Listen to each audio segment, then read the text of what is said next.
I'm sorry. Give me a second.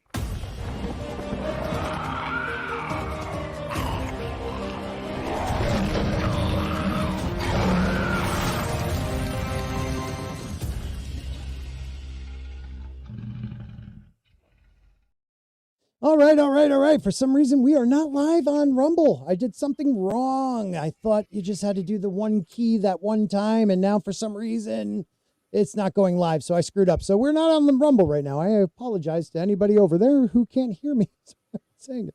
Which is weird because we have a chat. We have a chat in the thing from Rumble, so we must be connected to it. There's something with I put 7:30. I'm pretty damn sure. But welcome everybody. While I try to figure this out, I hope everyone's having a fantastic evening. This is a Spork of Ice and Fire. My name is Scott. I have no clue why I can't figure this out, and I really feel bad because I love everybody over there on Rumble. But yeah, it doesn't want me to. Doesn't want to let me check what I edit. Well, just stay with us because this is this is us. This is me.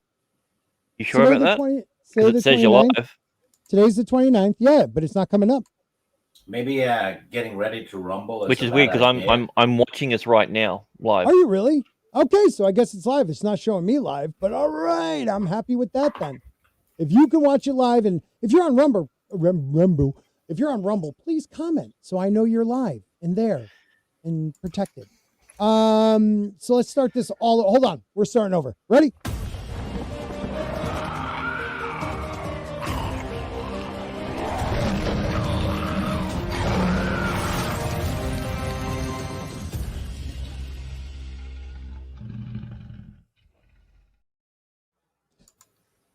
Hey, welcome everybody to Spork of Ice and Fire. My name is Scott. This is Sporky News Podcast, and tonight we are doing a What If series. We did our first episode where you can maybe, if I edit it later, find it up over here somewhere. What If Starks, and it was just a blank one. Any Stark, any question one of the guys on the or ladies on the panel wanted to talk about. Tonight we're doing King's Landing. So we are doing things about King's Landing, and one of the first ones we'll do is going to be about the Mad King, but it could be anywhere in the 300 years since King's Landing was formed. So we got a couple ideas for that. But before we get there, I'd like to introduce my panel for tonight, and hopefully a couple might be jumping on. Mr. Grant Gregory, as always, how are you? Doing good, buddy. Doing good. Happy to be here. Really looking forward to having a good chat about some Game of Thrones stuff. Feels like it's been forever. Yep. So yeah, lots happened since I was last on. Yeah, I know. 200K now, man. 200K. Stig was your 200,000th subscriber. I'm just losing subs, and you just keep gaining. It's a little bit more, but that's neither here nor there. Okay. Yeah. Well, let's say hi to Stig. What's up, my man? Hi. Nothing's up really. Wait a minute. You got to do your. Got to do the. Oh, I don't have the cheap thing. But all we know is this: he is the true king. The cold winds are rising. Hold your banners high and let them flap in the cold. I don't know, something like that. He's the king of the north. No, I'm glad you're here. We got some people over on Grant's beautiful channel, like Gabriel here. Thank you for being here. Make sure you pop over to Sporky News and sub there because it'd be nice to go up instead of down. So thank you, everybody, for being here. But I want to say something first. I promised my daughter. I guess her teacher watches Sporky News, which frightened me at first. But I got to say, I really, dude, no, you don't, I guess. Because she likes our stuff. And I got to say, she agreed. She said she agreed with some of our stuff. I'm not going to put her out there. And I'm not even going to say her name because that's not cool. But to Mrs. W, it is not Leviosa. It's Leviosa. And I'm wearing I didn't even mean that. I'm wearing my Gryffindor and my Muggle hat. Thank you. Thank you for being an awesome teacher for my daughter. Sporking. Yes, sir. Knock, knock. What's that? Knock, knock. Who's there? You know. You know who? Yes. Yes. Just yes. I used to love one. I used to do it and people couldn't stand it. It was like, knock, knock. And then you go, I'll just do it quick. Knock, knock, who's there? Banana, banana who? Knock, knock, who's there? Banana, banana who? Knock, knock. Who's there? Orange. Orange who? Orange, you glad I didn't say banana? That's a good one. I like the German version of knock knock. The what? It's like the German version of knock knock. Was it? It's like knock knock. Who's there? It's like we will ask the questions, not you. Nay. All right, let's do this. So let's see who's in the chat. We got the lovely Sherry here at YouTube and over on Rumble. I saw her too. So thank you. We already talked to Gabriel Neo. So thank you for being here. Mr. Grant Gregory shooting by to say hello on the Rumble. E. Clay Thomason, one of my favorite members, telling us he's out because Tina's not here. Keely Chow, one of my greatest supporters too. Keely has been coming through since the beginning. So thank you, Keely. We also have one man show dedicated. He's dedicated to watching everyone streams. Even if he doesn't like the content, he gives you at least some feedback on it, what he thought. And I appreciate that. We also have the beautiful Miss Martin Muses. How are you? She said her computer's still being a twat. So we'll leave it at that. Seriously, we have a celebrity. Oh, we do. Mad Mardigan in the chat. The wisest man on YouTube and the most handsome too. The young man I helped create. How are you, my son? I'm trying to be like him every day. Yeah, and he's trying to be like me. So it's like I'm like a grandfather now to you.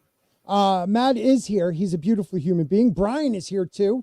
Did you hear about the rumor of new hidden dragon eggs from Song of Ice and Fire?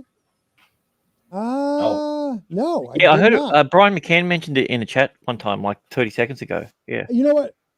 Before that, Brian McCann said something about hidden eggs, dragon eggs, I believe. That's nice. I like that. Keely says, Song of Ice and Fire is brought to you by Sherry's Slam and Clam and Sherry's Clam Shack. Come for the clams, stay for the crabs. Thank you. Really? It sounds like really shellfish behavior. Hey, man, let them know where they can find you, John. Let them know where they can find you. All right. And if people can help you out, that's fine. I don't want to bother anyone.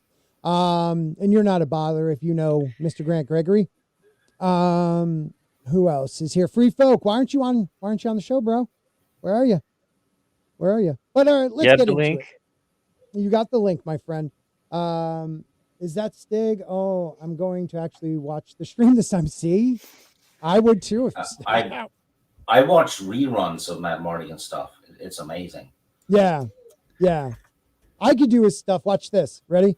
Look at that hippo. It's got big teeth and it's, oh my God, that's its butt. See? Thank you. It wasn't the teeth that he was focusing on. Wow. Oh, Sipmi Senpai. Hey, Sipmi Senpai. This is an awesome chick. She's 4'0" and she wrestles femboys. Femboys it is. All right. That's awesome. Well, thank you for checking us out over on, and D-Day Direwolf. I haven't seen you in a long time. How you been over on Mr. Grant Gregory's channel? Good to see you. Guys, make sure you jump over Spork News and subscribe. Probably a lot of you that were subscribed are no longer. I've been getting that from a lot of people. So take a chance. Links in the description for anyone watching on my one. Yeah, why not? And actually, I'll throw it in there too. But that's the last I'll beg people for subs because it's unbecoming of my amazing self. So you know what the trick is, right? Yeah. Because I didn't do a damn thing. I know. With my channel, I got like 700. Yeah. Well, I used to. I don't know what it is now. The trick is you don't beg for subs. You threaten. Ooh. You tell them to sub or you'll kill them. Yeah, I'll find where you live. Yeah. Yeah, I like that. I'll walk into your dog and then walk into traffic. Oh my God! After I bite you on the ankle, something like that, right? Yes. Tell if you don't sub, a kitten dies and it's your fault. Every minute. Yeah. Every minute you don't sub. Then you just pick someone from the chat to blame. Yeah, I like that. I do like that. So we're going to go over the topic of King's Landing and a what if series. And we were already discussing behind the scenes, what if the Mad King Aerys didn't open up his gate to Tywin Lannister and his troops? And you came back and what did you say, Stig? Because I like everybody to hear. What was your rebuttal Well, on that one? I just blurted it out. I didn't even think though. Mm. But King's Landing would have still fallen, Right. because they had a massive army outside. Right. So eventually would have fallen, probably fairly fast, I think. Mm-hmm. But that means Jamie wouldn't have killed the Mad King, Right. which means he wouldn't have been a Kingslayer, which would have changed a lot. Right. And I that was one of the first things I thought about when you wrote that. I was like, ooh. And I knew you would think of it, after you really like sat back and thought about the topic. But that was one of the biggest things. There's like three things I thought of the minute I started, pondering that idea. What would happen? Because most people would say exactly what you just said. Oh, there'd be maybe a siege, and then after, maybe a year and a half, it would crumble. I have a bigger one. I do too. So what do you got? What's his name? Targaryen. Mad Robert, King? No, Robert killed him. Rhaegar. Rhaegar probably wouldn't have gotten killed, because Robert and company would have been busy with King's Landing. That happened before. That happened King's before Landing. it, though. Yeah, that happened Oh, before. well, then I'm full of shit. No, but that's not bad. No, we're going. See, that's the whole thing. We're going to go through it. No, he died before that. But if That there was a was, trident. So what do you think? Let me ask you before we get to it. What do you think, Grant? yeah, I still think the Mad King would have tried burning the city, because at that stage, him being trapped, isolated in there for a long siege, he's Mm-hmm. if he's going that mad at that thing, giving him time to think is not going to make him better. Okay. So I still think that Jamie would have ended up doing the same thing that he did, or someone else would have done that job, or the whole city would have been destroyed because of him. Mm-hmm. Okay. All right, I'll give you that. Now, that's a very good point, because he was ready to burn that place before Tywin showed up, and like Tywin showing up and then starting his raid pushed him over the edge. So I don't know if it would happen. I don't know him. What's up, Alex? I don't know. Oh God, that's a tough one, dude.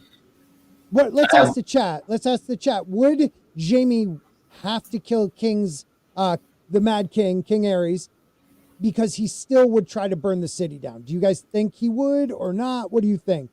Because that's a good question. There's another thing though. If Tywin hadn't opened the gates, yep, he would have fought for Aerys, which means they would have executed him when they took the city, most likely. Yeah, I mean, how soon did he get there? I mean, it was pretty soon before that. You know what I mean? Like, yeah. But if he was there to fight for Aerys, and they lost, he'd be toast. And I bet you Robert wouldn't have married Cersei either. No. Oh God, no. There would have been no need for an alliance with the Lannisters if they already, killed the head of the Lannisters. Would he have become even king? Like, I know he's the one that had the Targaryen blood. That's what gave him that option. But if he took out the Mad King, who's to say, like, all right, Tywin doesn't. All right, first of all, they don't even open the gates to Tywin. So that's two different ones we're thinking about. I'm going to go with what you guys said. Tywin entered the city, but is protecting Mad King. Yeah. Actually, no, let's go with the one I first said. They never let him in. Okay. He's outside the gate. They're like, no, he's an attacking. He's going to try to attack us. We're not doing that. So everybody within a year and a half would be able to put siege onto King's Landing. So you would need people by the sea. You would need, Ned would be down there by then. So everyone would be there by the time, let's say they break in, they dispose of King Aerys, they kill him because they're going to have to. And let's say, okay, Robert is, they say, let's make Robert the king. Now, first, Jamie didn't kill him, we'll say. But the killing of Rhaegar's children, and his wife, most likely wouldn't have happened. Because You now know- you have Ned in the city. Ned would not let that happen with him in the city. Robert wouldn't have listened to him though. Then there I would don't have been think another war. There would have been another war. Lisa, how are you? There Another- would have been, go ahead. Another thing, though, is if King's Landing was under siege for a lengthy period, the Tyrells would have had to step in, which means Mace Tyrell would have left Storm's End, which would have brought Stannis into play. Mm-hmm. And Stannis Ooh. was, basically in control of the Navy, so he Yeah, could have and he's one of the best. headed into Blackwater Bay without the explosions. Right. So now we got Stannis in Blackwater Bay, so no food is getting in, but No. Another thing, he would have had Davos with him, Mhm. who would know where they could smuggle food in. So Davos would help him close it up completely. Oh yeah, that's a very good point. I mean, Davos is that, he has that point of view. Now, Yeah. He was under siege, would he have been able to get there? Yeah, I guess so, because let's say they're sieging King's Landing. The Tyrells were sieging Storm's End at the time. And that's why he had to sneak in and get them food, because they were starving, because Ned didn't have the chance yet to go down there and break that siege. So now if they're sieging King's Landing, that's not that far away. Do the Tyrells try to come up and fight? I don't think so, with 3 or 4 different armies They would be outside. ordered to, though. They would be a part of it, but I think they would probably be more of the propaganda. They would be the ones going around convincing people to come and join, versus bringing all their armies themselves. Yeah. Hey, Flaccid, jump in if you like, man. Let's see. What about the catacombs to the water that carries us to The mermaid, the one that varies and that went down. Varys and that dude went down. Yeah. No, it's an interesting thought, because a lot of moving parts happen. Now, if you take it the other way, and you were right, and Tywin did get into the city, but he doesn't turn on Aerys. Well, then that's pretty much the end. Tyrion would be the lord of Castle Rock. Yeah. If they don't depose him too, because Jaime would be killed, Tywin would be killed, probably his Kevin and whoever else relatives that are with them. Like, that would make Tyrion. Dude, Casterly Casterly Rock would probably end up falling, because there's no way in the world that any of his enemies wouldn't think that they'd be able to take an imp. Plain and simple, Yeah. that would be the next great siege. Right. Well, this is, when we're playing with ripple effects like this, right? This showcases perfectly why they screwed up the show, because every change has a ripple effect that leads to several others. Right. So, but Massive. I was trying to warn people about this, because when they killed off a character early and stuff, I'm like, then this and this and this won't happen, and it'll branch out to these characters. Yep. And development will go away, and events won't happen. And Daenerys will turn mad in a split second because of bells. Yeah. So it's kind of, everything has ripple effects. Where we kind of connected at the beginning was we agreed at the end of season 4 it started diverting too much. Yeah. Well, that's it. That was the death of Jon. Yep. And Stannis. Not 4. The end of 4. Last episode of 4, I'm sure. Yeah. Jon gets stabbed at the end of 4. Season 4 was Rob getting stabbed? I thought that was 5 or 6 even. Oh, Rob. No. Sorry. Jon. Jon gets stabbed at the end of 5. Yeah. End of 5. Okay, sorry. I thought it was the end of 4. Yeah, the end of 4. 4 is when Stannis deals with the wildlings.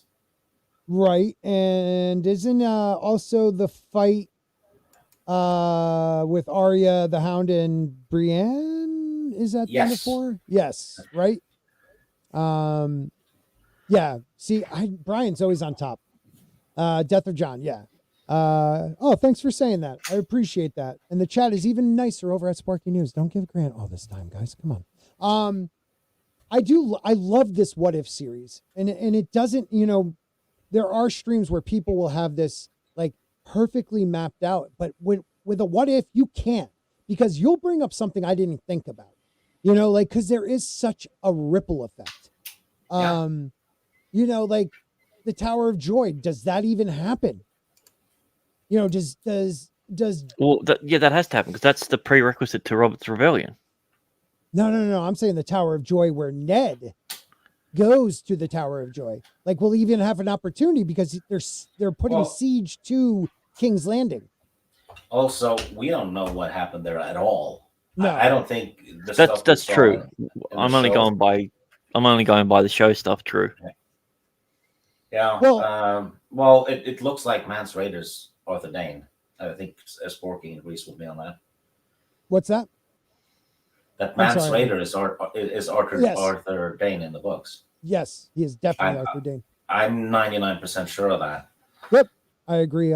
100%. The way he swings the longsword. Yeah, no, it's a great sword, and I said it's long and great. It's long and great and girthy. And the thing with that looks smaller because it was cold.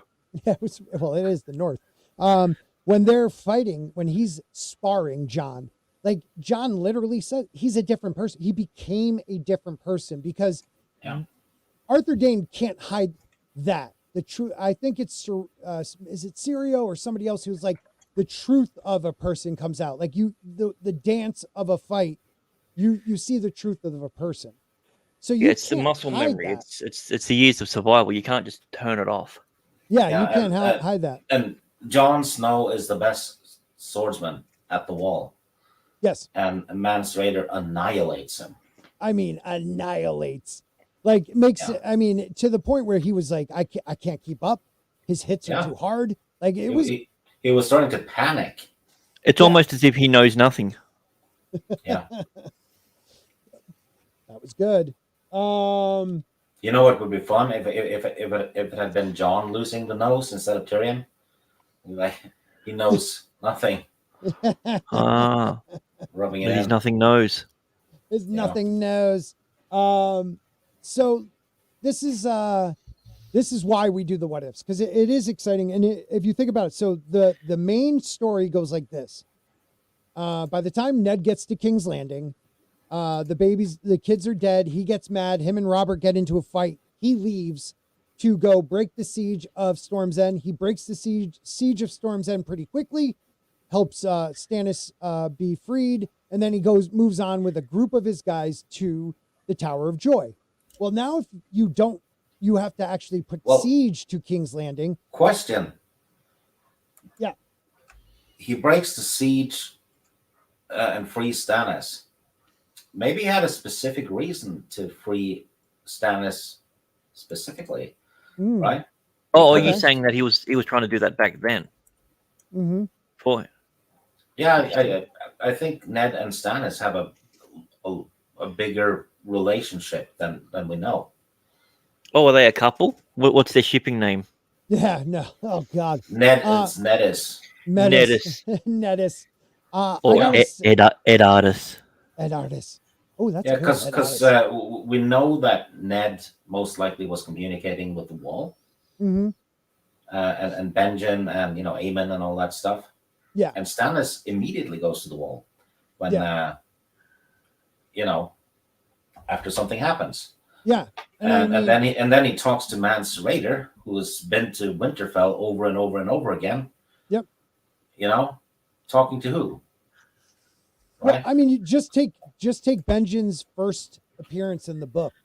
Like, people don't really read that section again and literally look how he manipulates Jon into joining the Night's Watch, but makes it seem like he's trying not to. Yeah, and how the fuck did he get there so fast? Right. Oh, he borrowed the teleportation technology from the Unsullied. Oh. Yeah. This is a good question by Lisa. So they're now sieging King's Landing. Tyrells are outside of Storm's End. I would assume either they would leave to attack, which I think they'd realize they're outnumbered, because you would have had Ned's crew, Ned's army, Robert's army, John Aaron's army, all sieging with. Would he leave, or would he actually just go back to the Reach? Would he join them? Because, and then if he did that, I'm trying to remember where in the story, how long it took. Was it the Onion Knight coming after? Yeah, I think after they got King's Landing, Stannis was still holding off that siege, waiting for Robert to send reinforcements, and that's when the Onion Knight came in to give them food. I question could be wrong, though. Could it be that Ned was also pissed that Robert hadn't freed Stannis, and just took his men and went and freed him? So it wasn't just the kids being killed. There were other things too. That's a very good point, man. Like, why is it Ned? You know, yeah, because if Ned went to Robert and then immediately headed for Stannis, yeah, it indicates that he was pissed and went, okay, I'll do it myself. And I maybe I'm forgetting, but who tells Ned his sister's at this Tower of Joy? How does he know to even go there? Maybe Stannis knew. I didn't know. How would he know? Yeah, he is trapped. Well, you have that big theory where Stannis and Ned and Mance Raiders are basically in cahoots. Yeah. Because they know what the real threat is. And Rhaegar was part of it too. Rhaegar was part of it too. Yeah.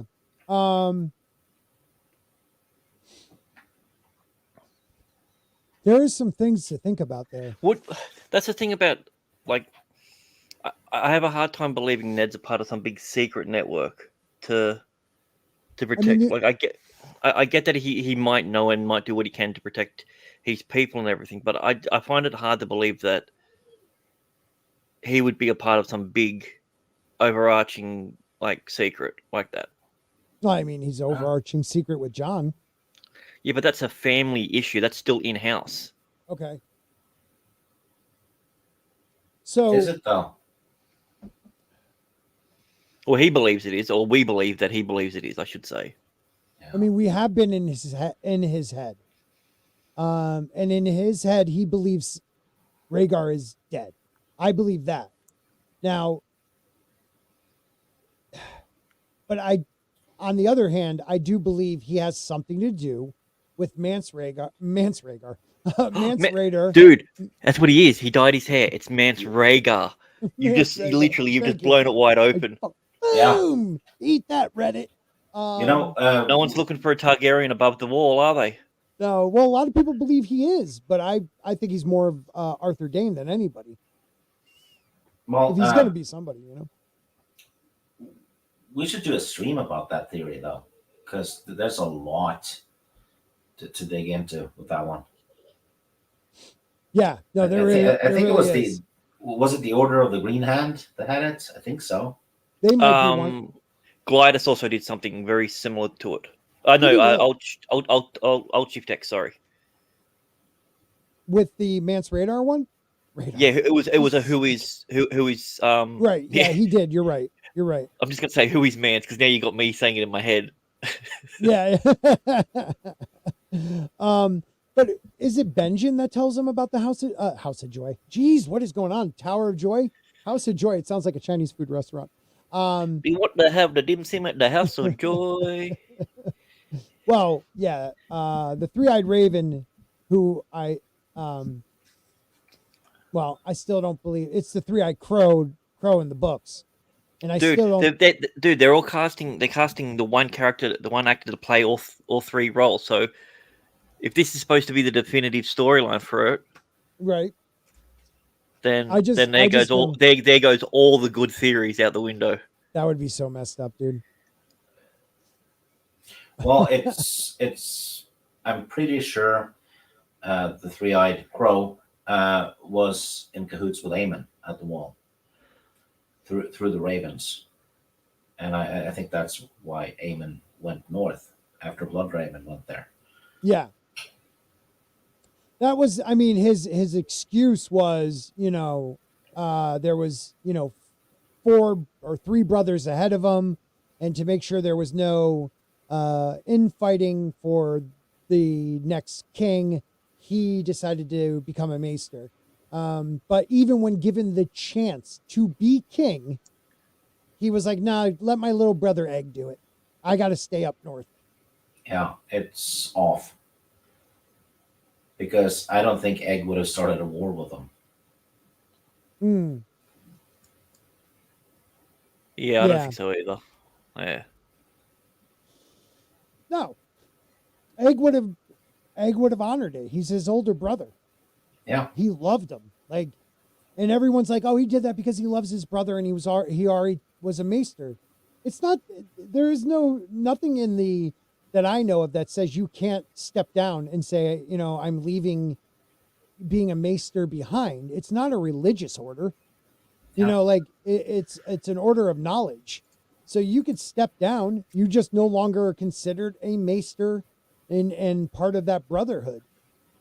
Mostly, and they were giving you the out to be king. But for some reason, he needed to stay up north because he knew what was going on because of the prophecy that Rhaegar was trying to fulfill. Because I go back, and I know this is a what if, but it kind of makes me think about it more and more. The show House of the Dragon decided to put in the whole thing where Aegon knew about the White Walkers, and was, passed down to the next king, the story. Now, How did he know though? They're saying a dragon dream. He had a prophetic dream.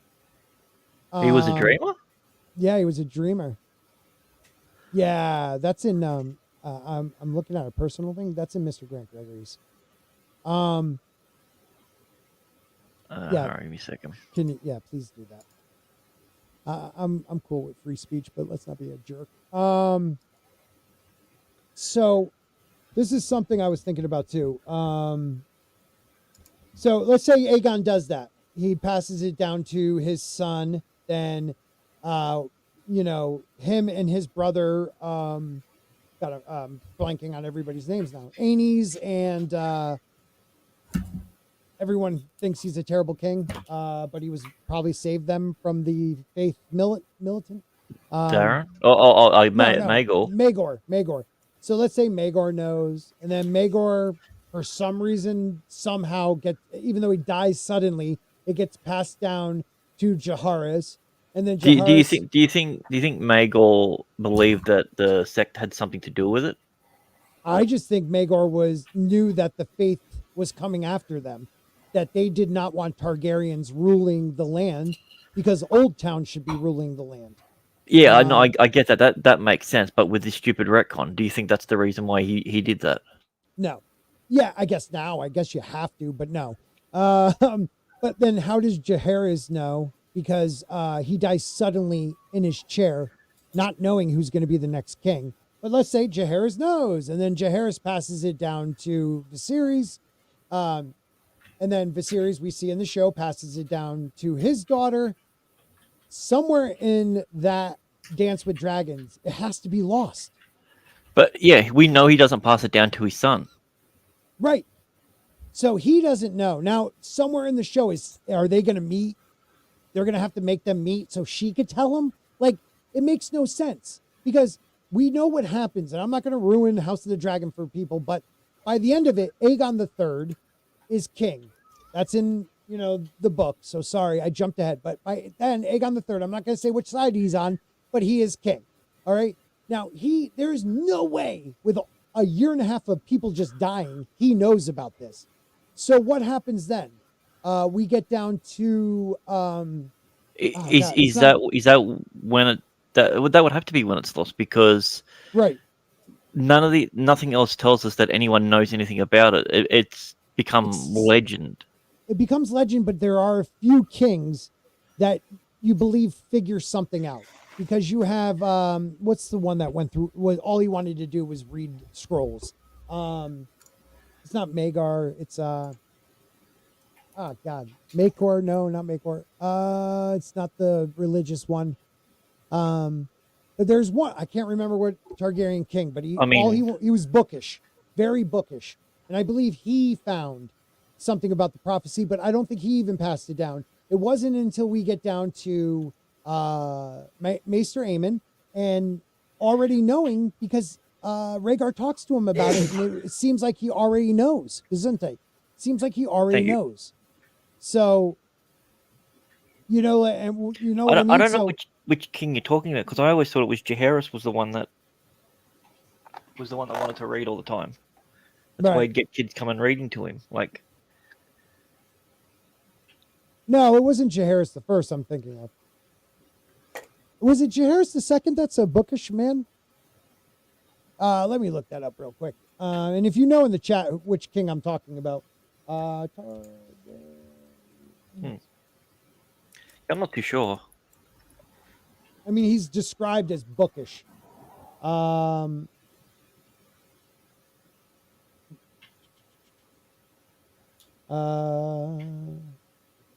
not Ares. Oh, maybe it is Ares the first. Yes, Ares the first. Ares the first was considered a very bookish king, and a lot of people believe he also figured something out. But he didn't reign. He was the seventh king, so that is, Yeah, but we're assuming it's already been passed down by then. No, we're assuming it was lost by then. I mean, he was born in 172. Or they say somewhere between 172 and 177. Why would it be written down? That's the thing. I don't know. I don't understand that. Well, maybe someone wrote it in a scroll, like an older prophecy. Maybe there was somebody who had a draft. Like, I don't think they got the exact story that Aegon handed down. I just think there was other maybe Targaryens that because Viserys said it's only passed down from king to the next king, and he was telling her he didn't give him a book, he didn't do anything like that. He spoke to her about the prophecy, showed her the knife, and it was on the knife. If you put the knife to flame, it said something about the king that was promised or the prince that was promised. So I don't know if I don't know if others had different prophecies that they wrote down. I mean, you're talking 150 years after, a little more, 175 years after Aegon. Maybe, some Targaryen had a prophecy. They were known to have dragon dreams. See, this is the problem. You're now creating something where we have to make it up.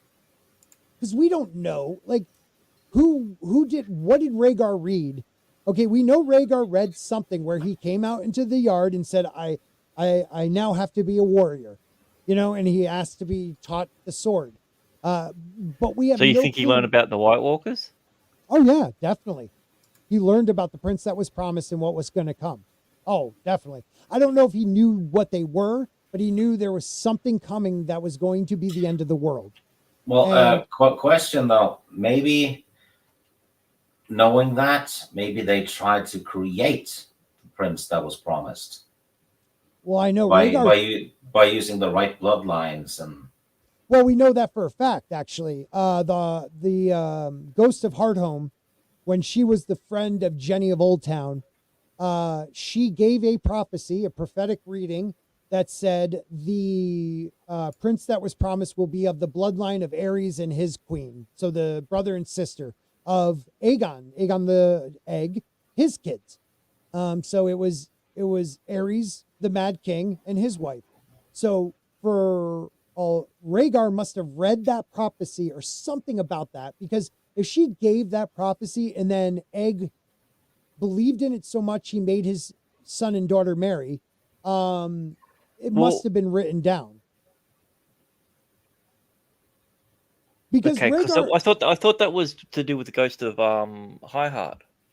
Highheart, that's what I meant to say. Yeah, but she was friends with Jenny of Old Town. Yeah. So right. But Rhaegar used to meet. I thought the prophecy came from her, not from, because they're not linked to the greater story overall. They're just. No, she is. I mean, that prophecy is major. I'm saying the prophecy, but what I'm saying is she's not directly linked to anything to do with the prophecy so far that we know. That's what I'm saying. Like who, the ghost? No, Jenny. No, Jenny of Old Town. It was just her friend. Yeah. Like Jenny had nothing to do with it. It was that she introduced her. The ghost was introduced to the court of Aegon V's reign, and that's how the prophecy was handed to Aegon V. It was through her friendship with Jenny. So she was able to present her prophecy to Aegon, and the prophecy was, out of your children's bloodline will be the prince that was promised. And Rhaegar believed for the longest time it was going to be him, and then he realized, oh, wait a minute, it's going to be my son. And that's why he felt like there had to be three heads of the dragon, and one of them will be his son that was the prince that was promised. That would make more sense than what we got. Yeah, well, I mean, that's in the book. I mean, that is in the book. That is. I mean, it's written, so you have to figure it out. But that is definitely in the book. There's also stories. Because I thought you were saying it was Jenny that was doing. I'm like, but she's not a seer. No, no. That's why I was like, yeah, I'm sorry. Yeah, no. The Ghost of Highheart was Jenny's friend, and that's why she always wants somebody to play that song for her, because it reminds her of her friend Jenny. And also they believe that when Rhaegar used to go to Harrenhal, that's who he would meet with while he played sad music. I mean, he was always going to Harrenhal after it burned down. Not Harrenhal, the tragedy at Summerhome. Excuse me, Summerhome. Yep. Or Summerhall. Whatever the frick it is. You know what I'm talking about. They believe he was maybe even seeing her there. I mean, there's theories about that. I don't remember if that's actually in the book, but we do know that Rhaegar thought he was the prince that was promised at one point. But then we see in Dany's, when Dany's tripping balls, he's like, we'll name him Aegon and he will be the prince that was promised, or something like that. And he will grow up and bang his arm. You are seeing this because you are watching Sporky News Podcast via Mr. Grant Gregory's live stream on his 200K plus channel. On my little $5,000 channel, whatever. But feel free to come over if you like talking about this, if conspiracies, ancient lost histories, what else? Aliens, and just bullshitting about A Song of Ice and Fire and other fantasy novels. And Release McCracken, what up? So I don't know. Holy cow. Ian. Whoa. I don't know if you know what goes to me, Ian, but I freaking love you right now. Ian So Forth for 50 He's a good bloke. Is that pounds? Oh yeah, it's proper money. Wow, man. Thank you so much, Ian. The fact that 50, wow, man. Thank you so much. No, you get a double. You know what? Give him a triple. He's earned it. Awesome. He got the awesome. 300. Oh, it's 350,000 now. Jesus, man, you're blowing the frick up. How are you doing this? The fact that the Bookish King is enough of a reference point for you guys is enough of a point for respect. Oh, man, thank you. Thank you. Are you a fan of us? It sounds like you're a fan of A Song of Ice and Fire. That's awesome, man. Look, I know George hasn't finished the books and he gets a lot of shit for it, and I give him shit for it. But the truth of the matter is, oh God, please finish the books. But he has such a good story going. He has such a good story going with such a history. Like I just pray that we get the finish where these theories we talk about, we could even still talk about them at the end, because he'll leave it wide open. But it'll be. Thank you, brother. Yeah, it'll be some weird thing, and then there'll be a mouse that runs across the screen, essentially, and its eyes will glow blue, and then someone will drop dead, and that's where the series ends. You'll be like, wait, what the fuck? What was that? Yeah. Like, dude, I am excited to. I mean, I would love to see how he blows. Once again, this Ian, one you're up. the man. I hope it ends, man. I hope we get it, but we'll see. So I'm putting the link to my channel in the chat, guys. Feel free to make sure you subscribe over there, but you keep watching over on the great Mr. Grant Gregory's channel. I love this. All right. I'm still reading Game of Thrones. I know I'm slow. Don't worry about it. Take your time. At least you're reading it. Oh, we wrote, you are good, Katina. You will finish the series before the next book is released. Yeah, that is true. That is true. Amen to that, Alex. So back to a what if then. Let's go to a different what if. and I've thought about this one. It's kind of a like obscure, like a weird idea. But what if Aegon the Conqueror did not create King's Landing, but he actually, because when Aegon landed, he landed on that spot, they say, from Dragonstone, and he built a fort there. And that's where he started his conquest. He sent out letters to every amalgamation. every area. Yeah, amalgamation. Wow, good words. Good words. I'm going to leave this up there because I so represent or respect this man. So, he was the very first person to give me a super chat on my kick stream as well, first member as well. So Ian's awesome. Ian, man, that's so dope, dude. So let's say this: he does land in that same spot, and maybe he builds the fort, and even goes ahead to build a city, but he makes his capital in Old Town. How would that change the story? I mean, that's a huge change. I thought you were combining the stuff that we talk about on Aluminum Spork with this, where he lands there and there's already a city there, but claims it as his own. No. Like the pyramids. Dude, we could do that one. That's a great idea. But no, he goes to Old Town where there is already a city. There is already the Hightowers who have been running that city for tens of thousands of years. You have the Maesters. You have the Faith there. Like, the reason I believe, personally, Aegon puts his capital where he does is because it is on the other side of the country and away from all those old institutions.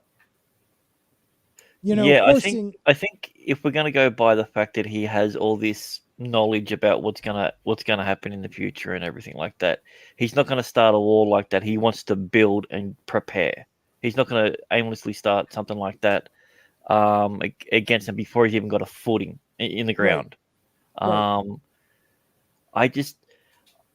My biggest issue with that is that what if doesn't just change.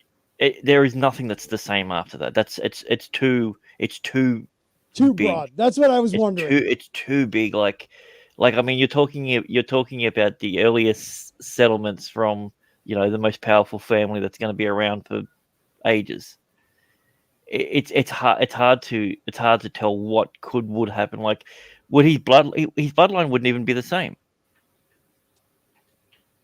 Why is that? Well, because of locations and treaties that the Targaryens have done. His bloodline would start the same way, though. Well, I mean, he would be banging his at sisters. That stage, his sister wife's already pregnant, right? Yeah. I mean, so that's not gonna... yet, but I mean, when he lands, they're not pregnant, but soon, a couple of years after. Well, then it might even be a different kid, different sperm, different time. You know how it works. Different area, elevation. Yeah. You never know. But let's just say hello to Tim's Talks. Great dude. Follow him on Instagram. Follow him on YouTube. Good guy. Loved you in Star Wars.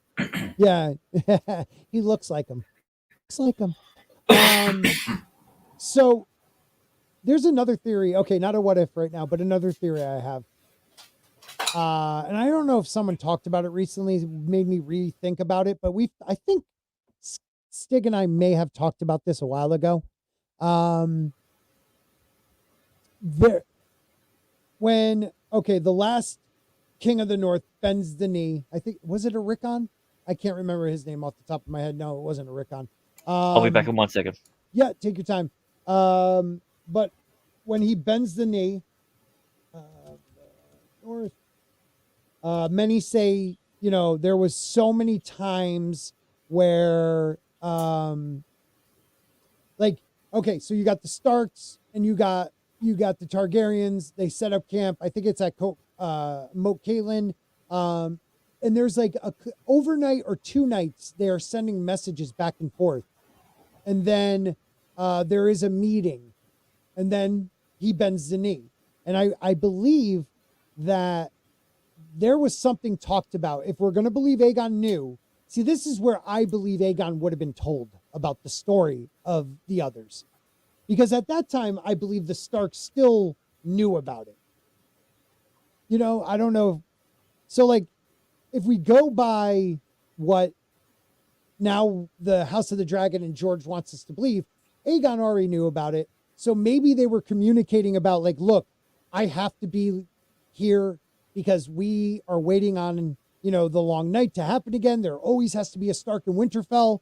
I can't leave. Like, if we have to fight, then you're going to have to destroy us because I cannot leave. And Aegon being like, no, I know of this prophecy, blah, blah, blah, blah, blah. If you bend the knee, you will not lose your status. You will stay in Winterfell and you will be a warden. Like, I feel like something like that must have happened. I agree. Okay. I think you're right. Well, the other alternative is they realize, we're going to lose because they have dragons. Yes. Yeah. I mean, but that's why would he even have a discussion with them if he just wipe them out in 5 minutes with his dragons?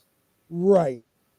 And Aegon gave he already sent letters. Like, people were like, oh, but you know, Aegon always wanted to do it politically first and then he would use force, but he already sent the letters out. I mean, look what he does to Harrenhal. He gives him one last chance and then just burns him and his family to the ground. But with Torrhen Stark, which I just remembered, it's Torrhen Stark. I'm glad I can remember these things. No one had to tell me. You know, he realizes that, okay, this guy knows about the prophecy that I learned about. His family has been, defending and helping the wall for so many centuries that I cannot just destroy this family and do what I did to the Gardeners and destroy their whole family and put the Tyrells in as wardens, and the liege lords of the Reach. Like, this family has to stay in power. So there was a lot of communication back and forth. And I believe at one point, a representative or one of the Stark kids went and talked to Aegon, or someone actually spoke before the whole bending of the knee thing. So if we're going to believe that George planned this from the beginning, I believe there was definitely a conversation about the Long Night and about the others. And that is why he bent the knee to Aegon with no regrets, because there will now always be a Stark in Winterfell, because that is where winter falls. I mean, we've talked about this how many times? At least 7. At least, the king is 7. Got to be the 7. So you're saying that the only reason that the Starks were around was because their bloodline was mentioned in a prophecy? No. The Starks were there when the Long Night happened. It was a proto-Stark family. They, like, Bran the Builder, proto-Starks fought that Long Night, and maybe could have been one of the last heroes. If not, if not Cold Hands. I can't imagine Cold Hands being that old. Bran the Builder was the last hero? No, Bran the Builder was a Stark. Yeah, I know, but you said he was... So the family was there. The family was there. So before Bran the Builder, the Starks fought the Long Night. Like, they fought the others. So their family has known about the others for tens of thousands of years. And that's why there's all these winters coming. There always has to be a Stark in Winterfell, because they know it's going to happen again. But they've lost that through the centuries, through the millennia, actually. So they don't know why that term is used. But like a Lannister always pays its debts. Or, it's something that they say. Well, yeah, they believe it's just something they say, not a reason. Like, there's reason behind it. But I feel like Torrhen Stark may have known. Yeah. Well, the House Stark is rather unique because all of them have a motto, basically. Mm-hmm. Yep. Winter is coming is not a motto. That's a warning. Right. It is a warning. Absolutely. And they take it now as being prepared. Yeah. Like, winter is coming. Hard times will come. But we have to be prepared and we can make it through. But winter is coming really means the others are coming back. Like, be prepared for that. And there always has to be a Stark in Winterfell. There's a reason. And it has to do with the others. But we just don't know what that reason is yet. Was that in 1980, the Ice Dragon? I thought that was a newer one. Yeah, and the Ice Dragon is in the same world. He has confirmed that. So he was writing at the same time he was doing Beauty and the Beast. Yeah. What a shock. What a shock. Thanks, Ian. Great points. Ian knows. Ian's a good dude. And the Heat Breaker, hello, how are you? Welcome. So I was just something I thought about, because if you try to fit in this idea of, people already knew about the prophecy, you can explain a couple things other people have done. Like Torrance Stark bending the knee. It wasn't just because he had dragons, and Aegon waiting for him to bend the knee longer than he would have waited for anybody else, because he already sent letters, already told people to bend the knee, and still an army comes to meet him. And he spends time, communicating with Torrance Stark. And I believe in that, somewhere in that communication, they realize they both believe the same thing about the others. And maybe Torrance Stark explains to him what the others really are. Like where he just knows he's the prince that is, there will be a prince that is promised, even believing maybe he is that prince. That's why he tries to bring the whole continent together. And then realizing later on it's not going to be him, but one of his descendants, but at that time he might have thought it was going to happen within his lifetime. It's like we've got a big prophecy that's going to expand for a couple of months, and you're the guy. Yeah, you're the guy. You're the guy. Oh, about time. We've been waiting 10,000 years, says the Stark. Yeah. All right, back to the what if. I just thought it was interesting if you want to try to like bring all this stuff together, because it really does. What I like House of the Dragon a lot, but what I don't like about it is that they're saying this is canon. This is how it really happened. That's when they lost me. Yeah, because it's like, this is great and all, and then they bring up that dagger, and like, the prince that was promised. Yeah, we know it wasn't a prince; it was Arya doing teleporting. Right. And the other thing, when the White Walker grabbed the guy in an earlier season, the guy turned to ice. Yes, he turned to ice and he touched him. Yeah, why didn't that happen to Arya? She was wearing a mega scarf, I guess. No, I brought that up last week, I think, when we were talking about Stig. We think the same, dude. Like, she should have froze to death like that. Well, she used some of that black girl magic. Yeah. It's not just that we think the same, though. It was the fact that it was that obvious. Yeah. I mean, that show ended terribly, and I agree with you. Midnight's Oblivion, it's good to see you. I agree 100%. I'd rather have a new book than a new series. Even if George wrote the series himself, I want the goddamn books. Excuse my language, but I want the dang books. The TV show stuff is tainted. Yes. And I see people go, but they can reboot season 8. No, they can't. They can't. It's never been done in the history of television, and they're not going to do it with one of their biggest properties. Yeah. Like, because 90% of the people don't know why it's bad. They just know that it wasn't as good as the other stuff. That's all they care about. No, man, this is what's going to happen. They're going to do the Jon Snow sequel series, and at the end of that season, Jon Snow's going to wake up and he's a kid back in Winterfell right before Robert shows up, kind of like the New Heart, New Heart ending. Like, it's not going to happen. Or it turns out they're all in a snow globe, and this is a guy trying to pitch a series to his executive. Yeah. Dan and Dave get run over by a truck. If the Starks and the Targaryens knew about the prophecies, White Walkers, why didn't they mix the bloodlines before Jon? Great.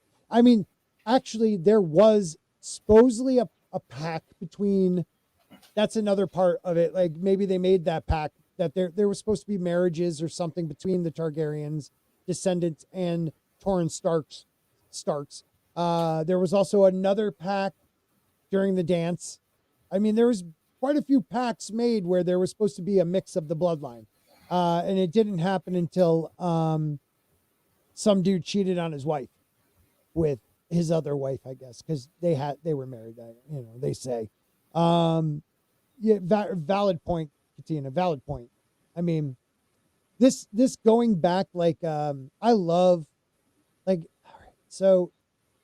Harry Potter books, and I love the movies, but J.K. goes back and changes so much stuff, like, and technically she has changed a lot of what happened by what she did, like, previously. Like, there's no reason why she keeps doing it, but she does.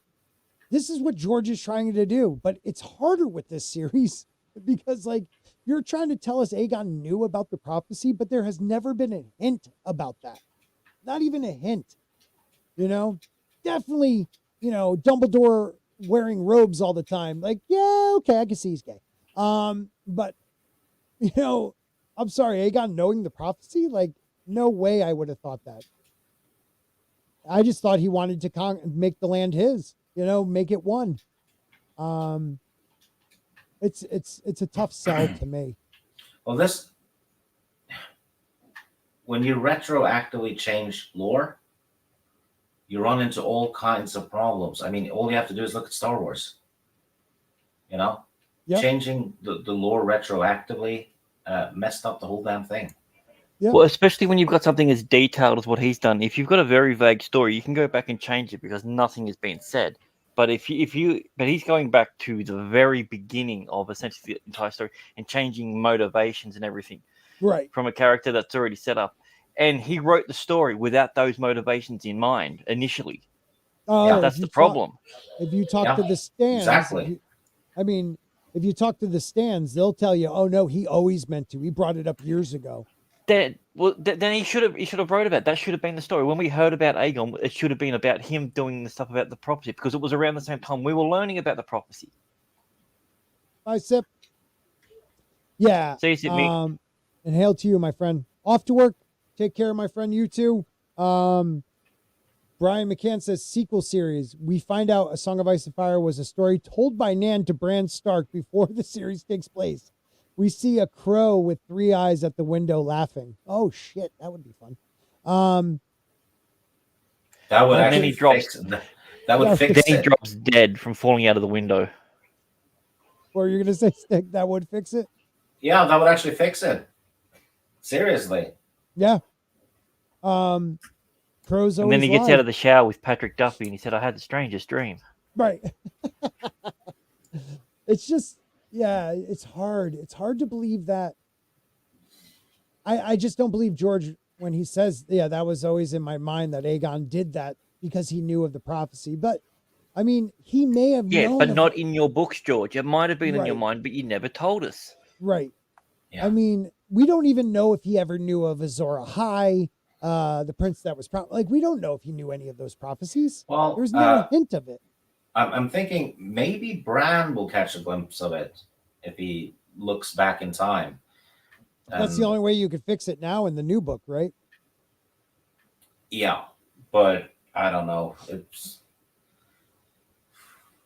I wish he never said anything about it, and he did do it in the new book.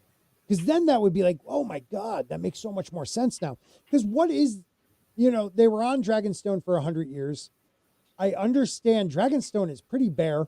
Like, it shocks me they even made it on Dragonstone for 100 years before he lands on Westeros and decides to take it over. I mean, shoot, he has the only dragons we know of left, except for some wild ones out there. He has the only dragons that are tame, and no one could beat him. So he decides just to sit around and wait for amalgamation. Yeah.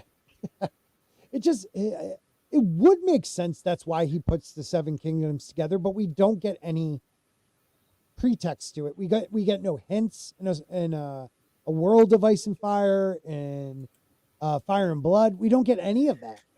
You don't get called the Conqueror for uniting people together under a common cause. Yeah, but you see, he never told anyone except for maybe Aenys. It's too hard for me to believe with how some of the deaths happened with the kings that they were able to tell their successor. You know what I mean? Like, it was not like Aenys, let's say Aenys told his kid, Maegor kills his kid. Like, right there, done. And I know Maegor and his brother are very tight, but you were only supposed to tell your successor. You know what I mean? So did he know his brother was going to kill his son? That's pretty messed up then. Like, it makes no sense from right after Aegon tells Aenys. No one else should ever hear it. You know what I mean? Like, there's nobody else. You can't fix that. Assuming that he did, for some odd reason, they'll come up with some reason why he told someone else instead. Right. which makes 0 sense. 0 sense. Maybe Or his mom knew? maybe it's in a book in Old Town, and Sam will discover it. Fucking hell. Well, that's something different. I mean, Sam is in Old Town. He's working on his chains. Like, I don't mind if Sam finds out something like that, but like, you got to make it work. Like, Sam will. Sam will. He fixed grayscale the first time he ever tried it. But see, by just cutting it off. This is just by cutting it off. It's painful, but it worked. Holy crap! I never thought of that before. Yeah. That was the dumbest scene. You mean it's not actually the skin changing? It's just something growing on top? How could we have ever known? Is that why it's called scale? Yeah, you could shed it, dude. Come on. You know, in the books that might make sense, but now that they have said the show is canon, which really just was a dumb thing to say. Well, it's okay. This is the real version. This was always the proper storytelling. So you sold us a book of lies. Yeah. Well, and then you brought out an illustrated book of lies after the fact. I think it's. I think they mean that the Game of Thrones show is canon to the other show. It's not book canon. They didn't separate the two. I'll go with that. Please God, let that be. Yeah. It's they're saying that it's canon in the TV show. Okay, because the way it was said was, this series is what really happened. So to me, that means, because where we get Fire and Blood or any of the stories, it's always told by somebody years later, taking, somebody else, 2 other people's accounts that were there. So we get Mushroom and we get who doesn't even exist in the show. And no, we saw him for a split second. No, they said we saw a little person that was there playing a flute. Let's be proper, vertically challenged. Sorry, a midget then. No. Knee high. A knee high to the sky guy. I don't even know what that meant. But the thing that gets me too is, so let's say, all right, let's separate it. The book is different. That will then make sense if we find something that he finds that none of the other kings ever knew about. Because, or maybe, I don't know, maybe Aenys the second, or whoever else, Aerys the first, maybe found that something talking about it, and that's why he did what he did. And maybe that's what Rhaegar found, an account of that. But in another book, we get the truth. I just don't see why it would be written down and be in Old Town. That's the thing that doesn't make sense to me. Yeah. Like, why would they get that knowledge and why would they hold on to it? So, yeah. Maybe a Targaryen sent it there and said, protect this. Yeah, hide this. I don't know. I'm just making up possible reasons. Did any of them trust the Maesters? I know they wouldn't give it to the faith. I'm gonna lock in. It wasn't Maegor. Yeah, all right. An imp. I like that. Short for shrimp. I like that. Yeah. Peck. From Willow. Peck. Yeah, Peck. So, okay. In the show, though, this is what screws it up. Is the idea that got even down to Viserys. The idea that story made it all the way to Viserys. Because let's just even say somehow, like, I still don't think Maegor would have known because he killed the successor. But then you get Jaehaerys and Maegor died on the throne. He wouldn't have told just Jaehaerys because that wasn't his pick. Like, there is no way it would have got to Viserys if this was the truth, even in the story series. Like, it makes no sense. Maybe I'm stuck on this. I can't help myself, but okay, he did say different multiverses. Great. We don't need any more freaking multiverses. Yeah, thank you. Katina said the same thing. Thank you. God, I don't want another one. Free Folk, one of our panelists usually. Great guy, Mason. Make sure you guys subscribe to him. And if you're on Grant's stream, subscribe to Spork News too. Rhaegar supposedly found it, yep, and decided to put down his instrument to learn swordfight. Yeah, he said, I also need to become a warrior. We know that. It's just Where did he find it though? he was 'Cause always in the library, they said. So there was a scroll he must have found in the library. Which library? In Old Town? No, in the Night Fort. Or not the Night Fort, in the Red Keep. So Bran uses his three-eyed crow ability, goes back in time, drops the book through the window, and there you go. I mean, there's so many things that can happen. But there's no realwood trees down there. Varys said that, I think he said it to Tyrion, if people knew what was underneath the Red Keep, they would shit their pants. Right. So, what is there? Yeah, maybe it's I always knowledge. took that as the mermaids. Wait a minute. Say that again. Maybe Stig, it's I'm knowledge. Maybe it's a little library under the Red Keep, special Like library. ancient, you know. Yeah, because we all automatically assume it's a thing, like a sleeping dragon or something. But maybe it's just, the really horrific knowledge of what's really going on is down there. That's the treasure we got along the way. Because there's nothing more terrifying than the truth, right? Yeah. Or I don't know though. It's she did, I don't know. but there's Man Squatch. She did find the dragon skulls, and that's where she sees Varys, and we believe we're talking about underneath that section. We're talking even under that is the dungeons, and he's talking even below that. Like, so don't forget. Let me show the picture. Hold on, real quick. Varys and what's his name? The guy from Pentos. They came up a hatch thing, didn't they? When Arya spied on them. Yes. So yes. They had been deeper down. Yes. There's definitely goes way deeper, and go ahead, please. Why would they be there? Odd place to meet. They could just meet in the chamber where Arya was.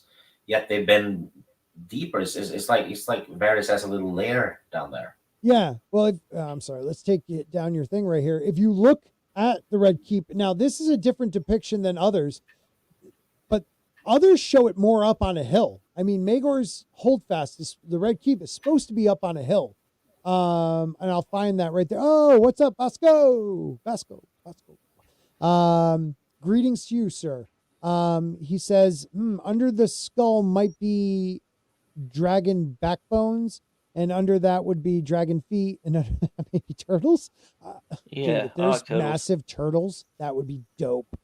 Let me find another dragon turtle from D&D. That's the thing. Yeah. I had other pictures of that I was going to use of the Red Keep. But yeah, they show it up on a hill. Like so there could definitely be many, many levels under it. And even under that, going down to bedrock, below the water line, even, because people are like, oh, well, they might be coming up from the Blackwater Bay through some hidden. Yeah, there might be that, but even below that, like, it doesn't even have to be connected to the ocean. It could just be a cavern inside. Yeah. I don't know. I think we will find out in book 6. Right. I think, what's under the Red Keep, I think is. I would think so. I think it's important. Because Varys came back at the end of book 5, didn't he? Yeah, he killed the Kevin. Watching Kevin off. Yeah. So he's back. Kevo. And that was going to be another what if, because it's much closer, and then we will actually be going into the Winds of Winter. What happens if he didn't come back to kill Kevin? I believe Kevin would have gotten the city pretty straight and running pretty well. Yeah, I don't think Varys wants that. I think he wants a little bit of chaos currently to distract from something. Yeah. I heard chaos is a ladder. It is. That's one of the greatest things the show did, other that wasn't in the book. Just because of the way he does it, like his chaos is a ladder. I can't do it. You know what I'm trying to say. Nailed it. That Jamaican accent was great. Yeah, it was spot That was on. my English. That was my English. Oh. Anyways, Sorry, I thought you were doing Valerian. chaos is a lot of. All right, And you should say I'm a bloody good climber. Except but- later on seasons where I get on my knees and beg and then die like a bitch. Oh, dude, come on. let's not Chaos do is this. a ladder, and I have diarrhea. Yeah. Chaos is a ladder, and Sansa's gonna beat me at it. You know, if you go by what the book is at, like Sansa's still a child. Like she's still like a little girl who screws up by saying the wrong things in front of what's Cersei. No. In the Eyrie, she's always hanging out with that one girl. Yeah, unimportant chick. Yeah, her. Yeah, that one. She's important because all she's doing is reporting back to her father on what, like she figured out. This isn't, she's probably the Stark they're looking for. This is not the Stark they're looking for. What the hell is her name in the whatever? But yeah, she's nowhere near being this. And it's so bad to say, but like, she was so abused by Ramsay in the show. Like, she goes to John's, she has some soup, and the next thing you know, she's like this very intelligent strategic political. Apparently that's sexually transmitted. That's the leftover of Ramsay. So yeah, that's why she's a bit more crueler than she was before. Right. It just doesn't make sense. It makes no sense. Warm. Why is it warm there? But thank you for stopping by. Yeah, I don't know, dude. Like it's she's not going to be anything. I like it. How could she be in the Winds of Winter, like able to take on Littlefinger? Like she's still slipping up. Like, oh, I love lemon cakes. Like, oh, everybody knows Sansa Stark loves lemon cakes, but you're his bastard daughter. Wait a minute, you love lemon cakes too? Like, why is your dad always fondling you? Yeah. I mean, they get that. I mean, yeah. It'd be weird them saying that when you've got the next in charge sucking on the tits of his mother when he's what, 12? Yeah. No, he's younger than that, but in the show, 12. Yeah. All right, so another what if. What if the Red Viper did kill the Mountain, got him to confess, and wasn't killed? What, the Mountain wasn't killed? No, the Red Viper. Okay, because I was going to say, if he confesses, he's definitely killing you. Yeah, no. He confesses because he's trying to get him to also confess about Tywin.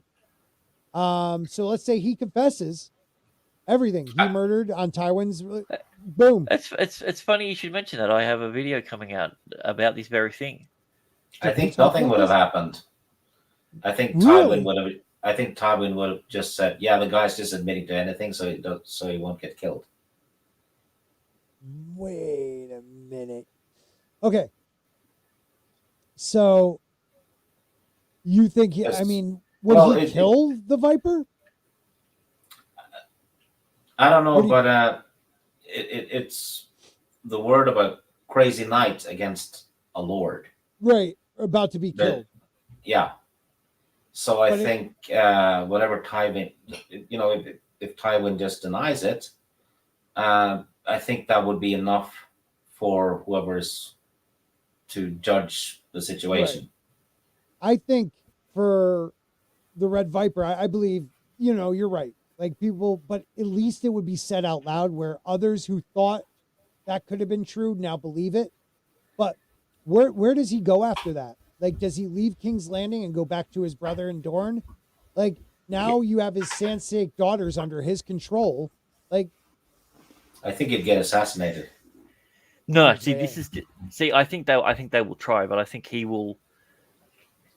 This is how, if this happened, this is how George would write it, because George is an asshole. He'd go out celebrating that night in a brothel and then get shanked by one of the women or something like that. That'll be how he goes out. Right. Right. But what I reckon was he would leave, and that would embolden them over there, because he went into Lannister territory. Yeah. And they would start becoming somewhat of a political play because they know that they can do that.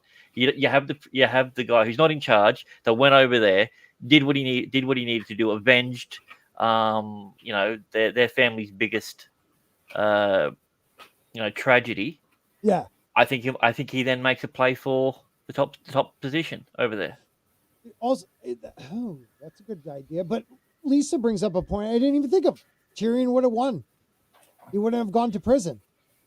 He wouldn't have killed Tywin. No, but don't we think Shay killed Tywin with poison? And she was definitely poisoning him. Yeah. Yeah, because that was why he was in the shitter with constipation. And the smell from the corpse afterwards too. Yep. And we get told about that. But did she do that because the Viper lost? Like it was a plan B? Oh. No, plan B is a different thing. She takes that after that night. Yeah. No, that's a good question, man. We definitely know that Tyrion wouldn't be, chased out of King's Landing for killing his father or leave because he killed him. Maybe Jaime would never tell him about his wife. Varys would still be there. Yeah. Now, if Tyrion never heard the story, she wasn't a whore. She was actually a good girl that you watched get raped by all of your dad's guard and then you for a gold. What was her name again? Well, Shay? No. Yeah. Was it Tisha? Tyza or something like that. Yeah. So if he never found out, she was really good hit with this one, Lisa, because I didn't think of that at all. So he never learns about that. So he's not angry with his brother. Still hates his dad, but not angry with his brother. He doesn't leave to go to Essos. Doesn't get smuggled out to go there. He never meets Aegon or Griff. So Griff ends up going to, the ripples get crazy.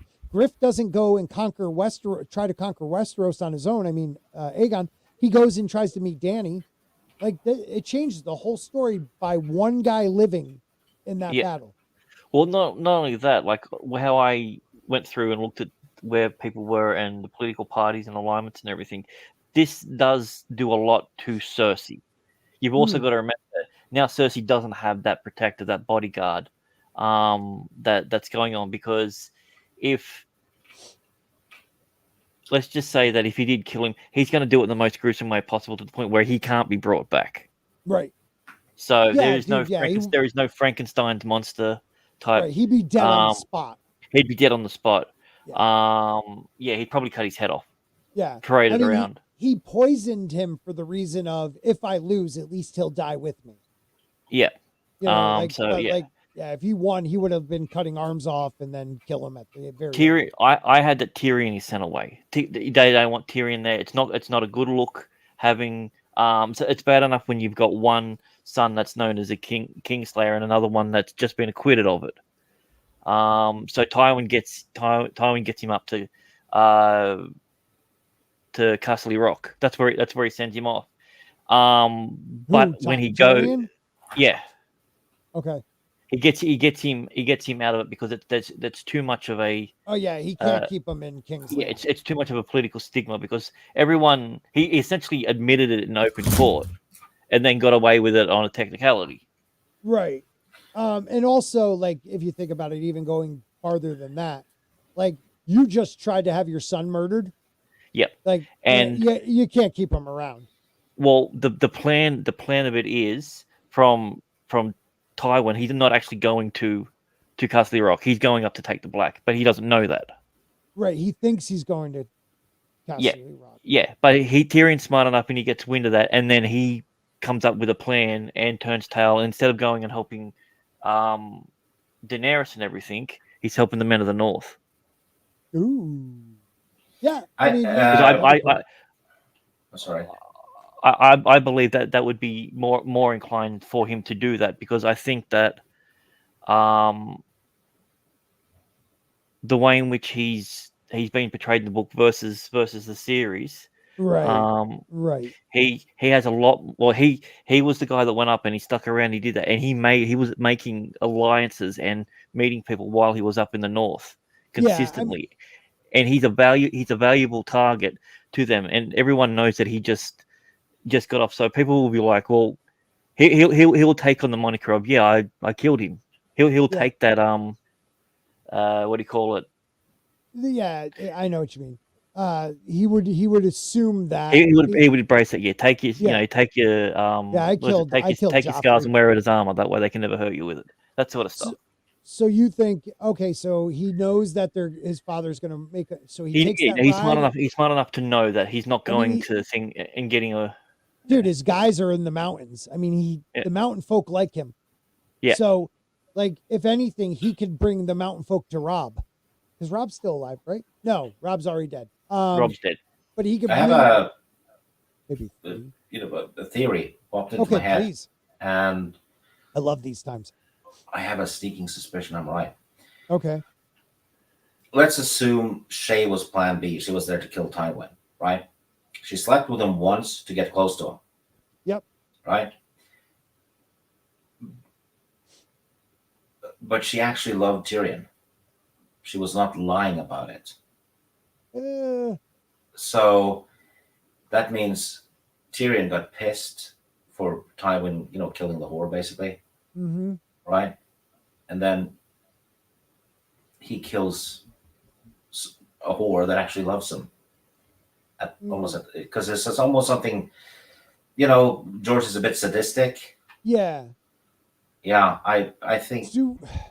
Okay. Polarizing duality. But would he still do that? Would he still do that if he because he finds out after he finds out all stuff about his first wife after Oberyn is killed. Right, his brother tells him when he Varys helps him to escape. But this is my question: in the book, in the show, Shay loves him, and pretends like she doesn't. But in the book, she makes it obvious like it's about money. Well, I don't see any love in the book as much as others have said. Like, it could be part of her cover though. But when she actually says it before he kills her, maybe she's actually telling the truth. And then he's basically doing what his father did to another whore that he loved, right? Yeah. Oh, Shay's White Worm. Oh my God, I kind of like that. I mean, they're both.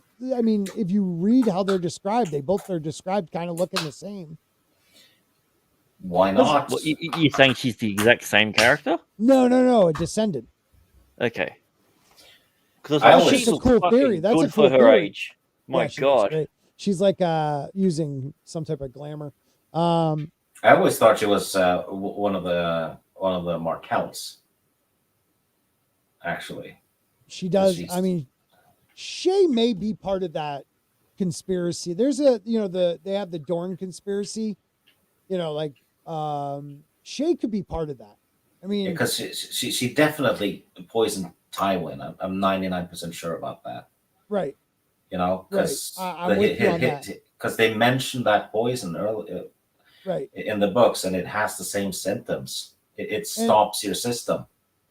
Right. I can't remember the point. It's not the Strangler. It's the one that stops your system, and people can't move their bowels and blah blah blah.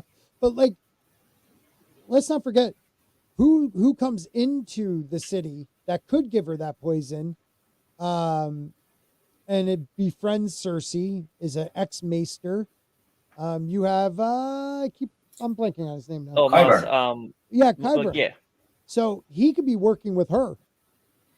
And all of them were basically conveniently right there to attach themselves to a Lannister. Right. And we only really know the motivations behind one of the people who rocked up, and that was Oberyn. We know the reason why he attached himself to Tyrion was for opportunity. Opportunity for this to happen, yeah.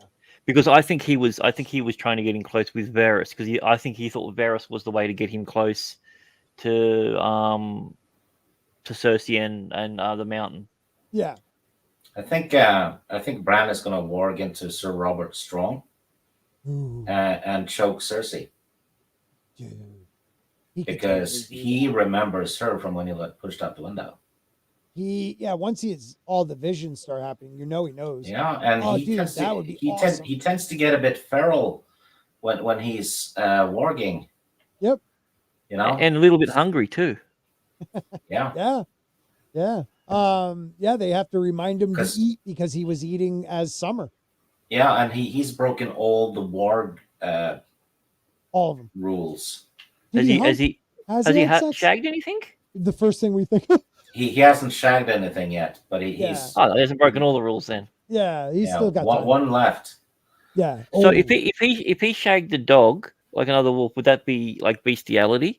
No. Or if he shagged a human in that form, would that be considered normal sex or bestiality then? Wait a minute. What if he wargs into Sir Robert Strong and shagged Cersei, and they got that idea for the show when Cersei did that to one of the Silent Sisters, right? Oh, I know, right? The one that was saying shame. Oh, that was horrible. So maybe it happens. The Cersei mountain has a monster idea. Yeah, no, you're right. Yeah, and then if you think about it, him warging into the mountain and killing her, he could be the Varanqua or whatever, the little brother. I mean, that makes sense.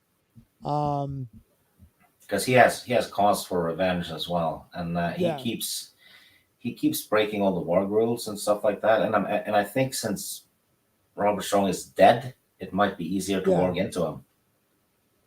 Lisa, Tyrion didn't steal her. Bronn brought her in, saying he stole her from another knight. So we don't even know. Bronn, he's about money too.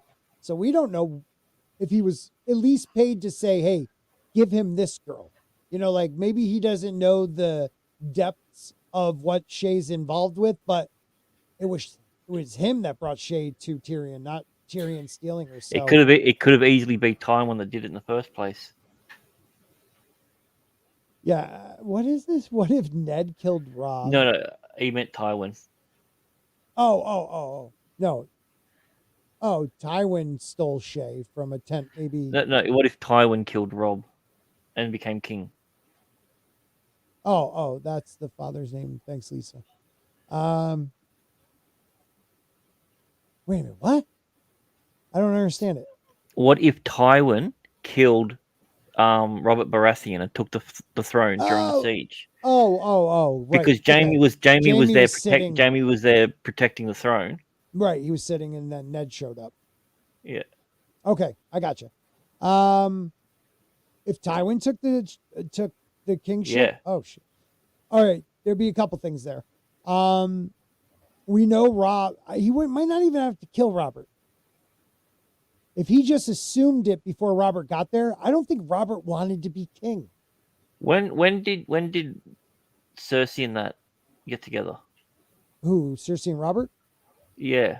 After the sacking of King's Landing, Tywin used that chance to use that leverage because he's coming and save him. That's right. Yeah. Right. Yeah.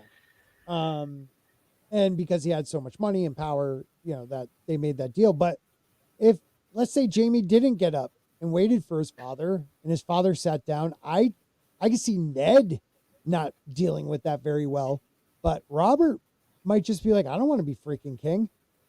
Like, he never wanted to be. He never thought beyond, this is me. This is revenge. My reason for fight. It was revenge for a girl, I made up in my mind pretty much, because he really didn't know Lyanna Stark. He was, Rhaegar stole what was his. You know what I mean? That was his betrothed. He then created this idea of her in his mind, and then used her as the woman for the next 20 years that was greater than Cersei. But he never, he didn't even know her. Really. So, like, Robert did all that to get revenge, killed Rhaegar, got his revenge. Maybe when he finds out that she died, he's just like, yeah, keep it, dude. I don't want it. The only person I can see that might get a little testy is Ned, and maybe even Stannis. Okay, let's just say, for instance, Ned did get testy. Do you think something would happen to him then? To who? To Ned. I You don't think think if Jamie? anything, You don't Tywin. think if Ned's trying to stop Tywin from taking the throne, that Jamie's not going to do anything about it? No, I think Jamie would, but then Robert would step in and fight on Ned's behalf. And then you have John Aaron fighting on Ned's behalf. Like they're not going to, no one's going to let them attack Ned. You know what I mean? Like, Jamie might get it in and kill him, but then Robert's swinging that warhammer and crushing him and then killing his father and then maybe wiping out their family. I like think that, Lottie. I can handle that one. Yeah. I think Robert at that point would defeat Jamie because Robert was in his prime. Yeah. Oh yeah. Robert would have beat Well, Jamie. yeah, because Jamie was still what, a teenager then, right? Probably like 18 at that time. Yeah. Like because it was only like a year or two after Harrenhal, and that is where he was knighted at 16. Dean, God, yeah. So he was I am 16. good So at yeah. this. So he would maybe be 18 by then, and Robert was a battle. Like, and don't forget, Jamie's he was been a mountain. sitting. Well, Jamie's been sitting there protecting Aerys while Robert's been in battle. Yeah. Hardened for the last year and a half or so. Like he destroyed Jamie with that warhammer. Jamie's talented, don't get me wrong, but I don't know if Robert would lose to him. That would be a great fight. Jamie is very talented. Jamie wouldn't also be in the headspace as well because he literally just killed his king. Right. So you don't have Selmy protecting him. Yeah. You know, like he killed the king. But everyone's calling him Kingslayer when he's like, wait a minute, I did the right thing. You know, you're right. He'd be all he's acting tough, but actually Selmy would step in if Robert told him defend Ned. Yeah. Yeah. I mean, Selmy wouldn't defend the Lannisters, so no. Yeah, you're right. He's all about the Kingsguard. Yeah. So he would he'd kill Jamie. Yeah. Because up until then, the Lannisters were still the enemy. Yeah. In their minds, yeah. I mean, you open the gate, but you're still our enemy. Now, let's say Ned is standing there and like, get up. Well, and maybe you're right. In Barristan's eyes, like before Robert gets there, Ned is the next king, most likely. Like Ned could have sat down and been king. And this story would be completely different. Completely different because those worms that were on the small council, he would never keep around. They'd all be gone. Even Littlefinger. You know, like who was on the small council at that time? You had Varys as the Master of Whispers. So he was still there with the Mad King. Yeah. No, he was the Mad King. Pycelle as well. Yep, Pycelle. The Hand of the King at that time was John Aaron. Oh, Tywin. No, Tywin was. Yeah, it was Tywin. Yeah. John Aaron became after him. Aerys the second. How you spell Aerys? Or no, Aerys, right? Aerys? Areyes, I think. No. You're getting there though. It's close. YES, maybe Aerys the second. I'll put Targaryen. It'll tell me when I type it.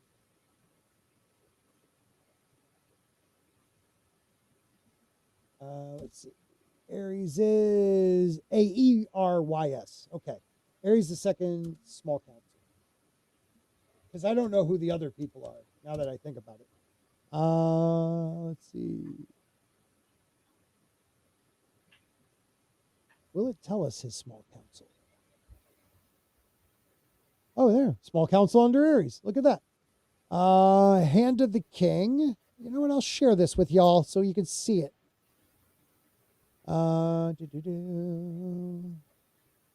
Guys, hopefully you're having fun out there. I know there's a couple of you still watching, and I appreciate that.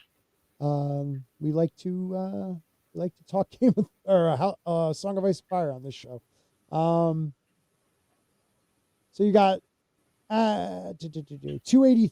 Oh, wait a minute. 283 was when the war happened, correct? So Wisdom Rossart? No, it had to be. Wait a minute. So Tywin was no longer the hand of the king. Owen Merriweather then became the hand of the king. I know John Conn then was. He lost the battle.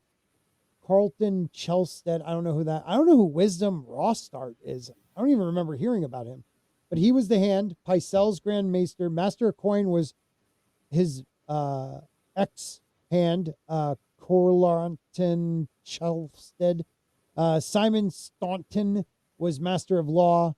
Lucerys Valerion was Master of Ships. Lord Commander was Gerald Hightower, of course, and Varys, Master of Whispers. Yeah, I don't know who the hell Varys has been there for a long time. That's kind of curious. Yeah, right? I mean, he was the Master of Whispers in 278. Like, so he was the Master of Whispers for, I thought it was only like a year or two before the war. But no, he was there for quite a few years. Huh. That's interesting. Yeah, there's a lot that would change, huh? Yeah. A lot that would change. And you really think go ahead, please. Ripple effects leads to more ripple effects. It always really spreads. Does. It always does, right? And it's very interesting to think about, though. I'm looking at best Rob and Jamie kill each other. I disagree, man. I would love and Brian, I would love to have Shad on. I just don't know him. But yeah, I understand Jamie is very talented, but he's still very young, and Robert is battle hardened. Like, yeah, Jamie got better later on. Yeah, he very much so did. And he did win that. He fought in the was he there when they no. He was there when they took Pike. But that was after, right? That was like 14 years after. Like Harrenhal, it was just because of his sword play in the tourney that and also a lot of people say it was Aerys stealing Tywin's firstborn son, who was his successor as warden of the East or whatever he is, Castle Rock too. He did that just to spite Tywin. So that was one big reason Tywin went against him when the war happened. Thank you. This is fun. Want to watch all the episodes again? You should. And read the books. Yeah. The books are so much better. Way better. I would love to have Shad on, man. If anybody wants to reach out to Shad and have a sporking, try to help out with that, that'd be great. He's a good dude. He seems really cool. And he knows his weapons. So I would love to have him on. But yeah. Would you say he's sharp? He's sharp. He is sharp. He's to the point. Yeah. Keen and edgy. Yeah, right. Yeah, I was thinking, King's Landing, it's a fun one, but I do have to keep it more current because, like, let's say we did a what if. What if Aegon the Fifth survived Summerhall? Well, then that changes the whole story. Yeah. All right. Why? Why do you think that? I think it's. I think Aegis Varys. I've thought about that one long and hard. I think he's Melisandre-ish. Yeah. It's just hard to believe he would be Varys. Like, you've given me time to think about that one. It's not off the table, is it? Because no, it's not. We know he lies, and he's telling all these stories about his background, and nobody can confirm it because we only hear it from him. Right, and we know Egg dressed up as somebody else. He pretended to be just like Varys, somebody else. And Egg was always all for the kingdom and the people, which maybe Varys is too, because it seems like it. Yeah, I know. Like a lot of people think, oh yeah, he's not, but it seems like he is for the kingdom. And if he really did raise his great grandson Aegon to become king, no wonder why he's so, staunchly behind him. Now, that would make it definite that Aegon is not fake if Varys is Egg. You know what I mean? Because then why would he help a fire? You know, like, no, he's helping his actual grandson. That would be really cool. That would be a shock to everybody. Yeah, and it also would explain a bit about why Aemon took went north to the wall, Right. to help Egg. Right. Real quick, the beautiful human being, the Gilk Man, for $4.99. You know what? I don't know if I'm going to make it up in March either for the showing. I'm hoping I can. Maybe we could do a Deadpool meetup. That'd be fun. That's in like July or something like that. But Gilkman says, much love to you all. Won't be able to see you in March, but maybe next year. Keep being amazing. Thank you, my friend. You are awesome too. And Hope you're well, Thomas. Yeah, Thomas, you're a good dude. Hope everything is going all right. Thomas and I don't live far apart. We got to meet up twice now. Once we went to a Geeks and Gamers meetup, but then we did a movie. Did we see Dune? Is that the first Dune? I can't even remember what we went and watched. Shoot. But that was fun. We had a good time. Thank you so much for the super chat, buddy. If he is Aegon, then that changes a lot because he would never support. I mean, he fought the Blackfire. You know, like he killed what he thought or had killed the last of the rebellion, right? That was during his reign. So he would never help a child of one of theirs. So Aegon would be real. And the whole Fagon thing is wrong. That would be kind of awesome, dude. You saying Fagon is the real Aegon? No, we're saying if Varys turned out to be Egg and Egg didn't die in Summerhall, that's one of Stig's theories. Yeah, because, there was no corpse. Right. We never heard anything about a corpse. Which varies. Varys, as in the Whisperer, the spider. That's what I'm saying. You're saying he's Egg. Yeah. And glamours. Yeah. Think about this. The first time we see Egg, he's wearing this hat. I remember your theory now. He's wearing a hat and a certain type of dress where the shaved head, and that's exactly how they give us Varys at one point. He's wearing the same hat, shaved head. You never see his hair color. Yeah. They both dress up as other people, pretending to be somebody else. They both care about the kingdom and the people. Why does he give a shit about Jon then? Does he? Oh, well, we don't know yet, I guess. Yeah. No. Right. We're talking book. Like, does he Yeah. care about Jon? But it would make way more sense if Aegon was really the son of Rhaegar then, because that would Yeah. be his great grandson, like totally protecting him. But it would have to take powers, and it seemed like he was working with powers at Summerhall, and maybe he tapped into R'hllor. Also, remember that little prophecy? I think they said it to Daenerys, beware of the mummer's king. Varys is a mummer, so maybe that guy actually is his king. He is, What about it's the accurate.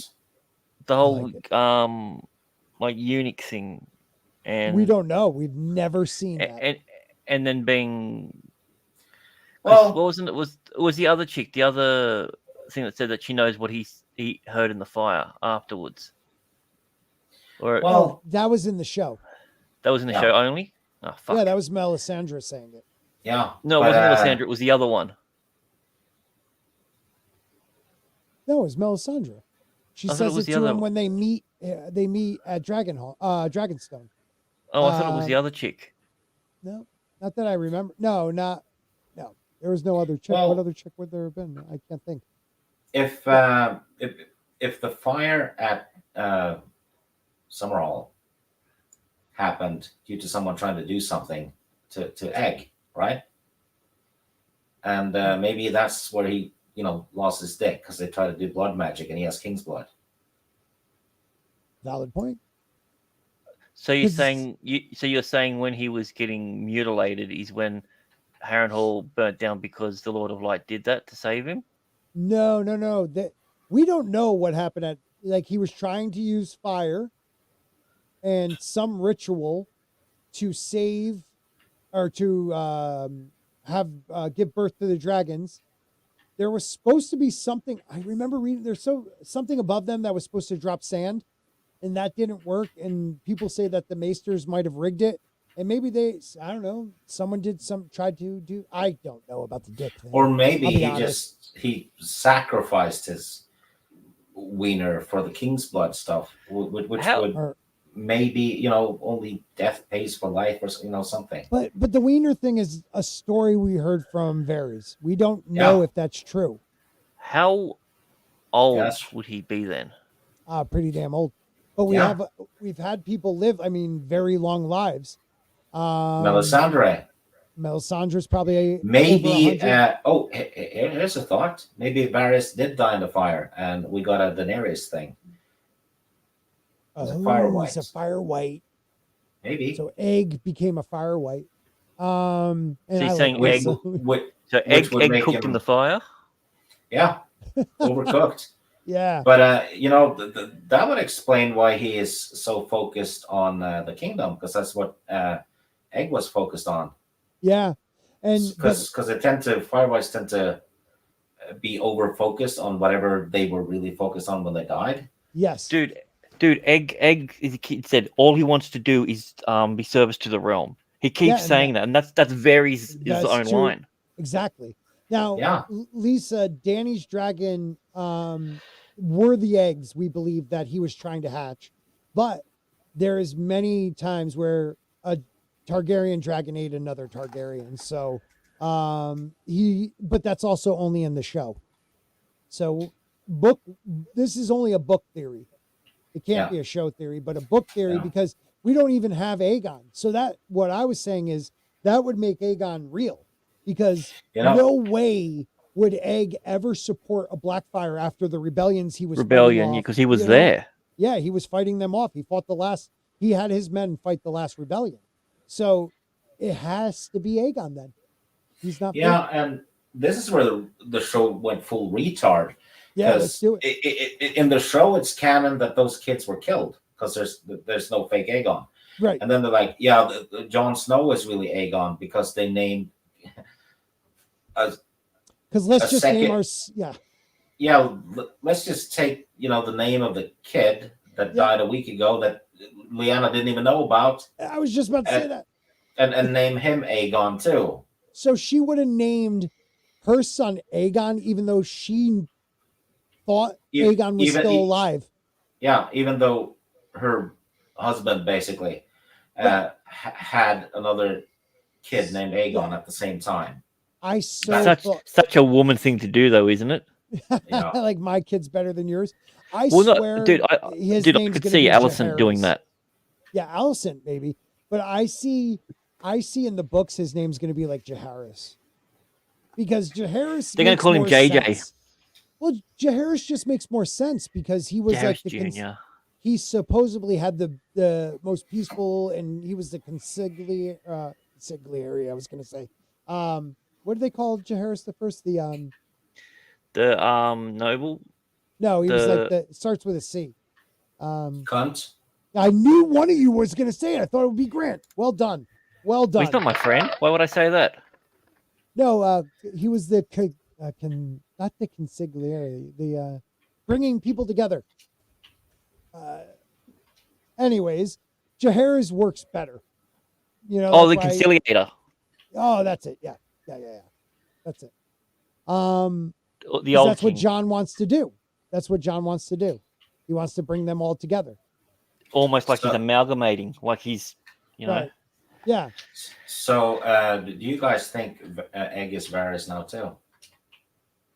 No, I can see why you think that, and as soon as my brain started working with certain things, I'm like, okay, I could see that. I mean, his head is shaped like an egg, so I can't get that out of my head now. So he dresses like him when one of the first times we meet him. I'm just focusing purely and simply on the name and the head shape. That's 90% of the battle for me.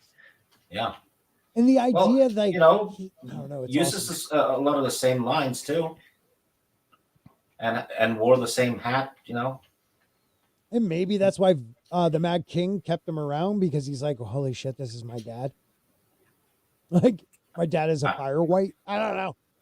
I don't know either. Did he ever go up to? Did Berries went up to the wall? Oh, I don't know. I don't think He so. has contacts at the wall though, and He has contacts everywhere. Uh, Yeah. He literally has family up there. yeah, which His went son, up there for a or kind his of brother. weird reason. His brother. I mean, Yeah. shit. His brother would be up there, and then don't forget, Bloodraven. I mean, that was his Yeah. uncle. Yeah. You know? So that's his communication out above the wall. He's got the wall with his brother. He's got his cousin above the wall. Dude, he has people everywhere. Well, he also keeps saying, you know, when the little birds whisper to me, Mm-hmm. children of the forest Yeah. communicate with yeah. birds. Yep. And they're with his uncle. Yep. His little birds. Makes sense. I like it. I mean, to me, that would be great. The only obstacle in my mind, because magic can be involved, glamoring can be involved. So like that stuff, he would definitely have to glamour a little bit for Ares at a young age when he wasn't nuts to not realize, well, actually he didn't know him until later on, but still not to realize that's his dad. So there had to be some glamoring. Is there a piece of clothing or jewelry or anything like that that Varys always has on? Rings. Something he doesn't take off. Rings. He's Yeah. never seen without rings. It's never ever mentioned anything about the rings coming off. Nope. But then that's TV. Okay, I'm just trying. Yeah. Yeah, because one of the first things we talked Didn't- about when Stig brought this up was and it was the rings. Well, okay, that sort of makes sense with the whole fact helping Tyrion escape and then leaving with him, because if he was captured, they would take his rings off, all of his jewelry and everything, and he would be revealed. So you can add that into it as well, and That's why that's the reason. That's the reason why he's very protective of his hands. He's always got his hands in his sleeves, and he's always Also- like holding them. And that's why he doesn't also, help Ned. jewelry can be used for glamour spells. Yeah, So maybe that's what we're talking about. Yeah, maybe he has like one glamour per ring, and that's why he That's keeps how he hiding switched around in King's Landing. Maybe that was part of the reason why the king went mad, because he kept having conflicting memories and different things and didn't know what was going on.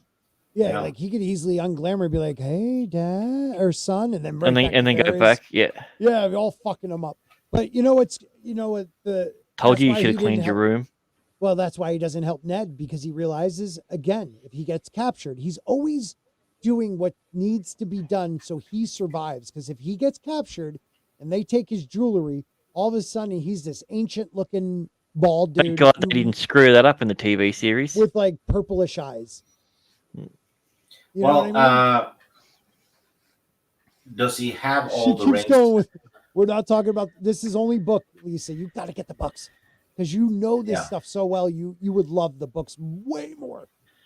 Does Varys have all his rings after Ned is executed? I believe so. I see where you're going, Stig. Okay, Yeah. so you're saying that he gave up one of his glamours for put it on a different dude. Yeah.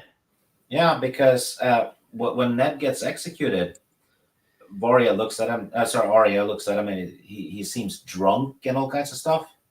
Yeah, she does say weird things about how he appears. And there was another prisoner in the next cell next to Ned. Yep.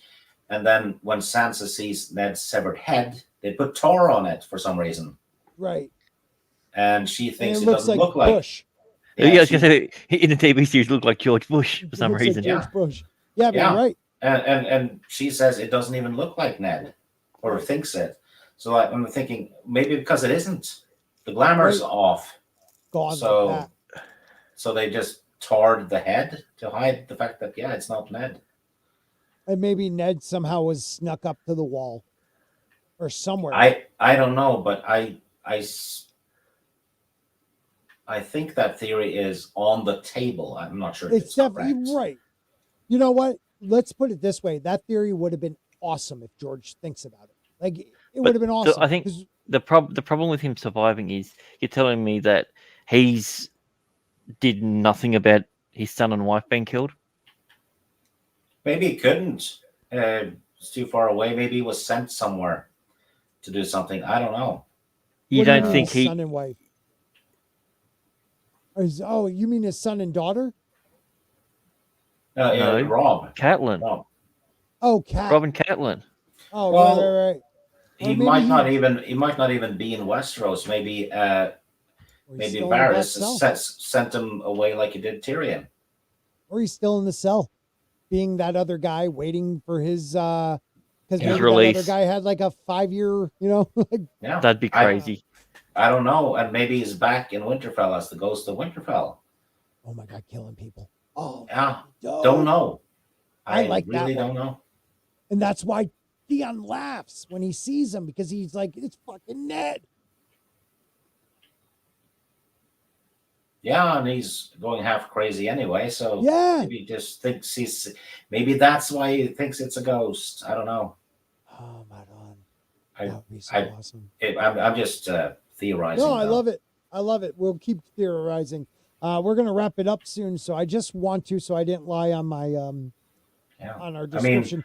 I mean, worst case scenario, I'm dead wrong about everything, which I'm fine with that, because that means I'll be surprised. Yeah, I'm with you. It'd be it's a lot. See, this is the beauty of books, because it's so much fun to think of. You know, like I went through this back when the Wheel of Time books were coming out. Because there was a lot of theories to be had there too, and I actually nailed one back then. It had to do with a murderer who did it. Okay. And I got it right. That's awesome. It always feels good when you have these theories that other people are like, maybe that sounds nice, but it actually happens. Because we have quite a few. Like, that's some of the main reasons I want these books to come out, because we have so many we've thought of. I just like reading the books again and looking for possible clues, Yeah, same here. And George he's very sneaky about the clues, because he always foreshadows stuff. Well, like, I don't know if it was, I mean, I never saw the theory before I brought it up and we talked about it, was when the prologue, when we were reading Game of Thrones prologue for the book club, I think somewhere around there, we talked about the eye color and how the others were looking for a certain person. And when they fought the young lord that was ranging, I think he was from the Eyrie, he had the same eye color, hair color, and his look was a lot like Jon Snow. And it's almost like they know who they're looking for. And when he pulled out his sword, they were scared, because they know that Jon Snow will have a sword that could defeat them, which could be Longclaw. And when they finally do clash blades and they realize it's not him, they start laughing at him, they start taunting him, and they start playing with him, because they realize it's not the person they're looking for. They may not know Jon Snow's name, but they know who they're looking for, and it's Jon Snow. Well, it's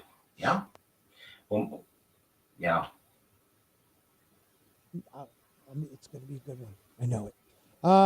Real quick, House of the Dragons.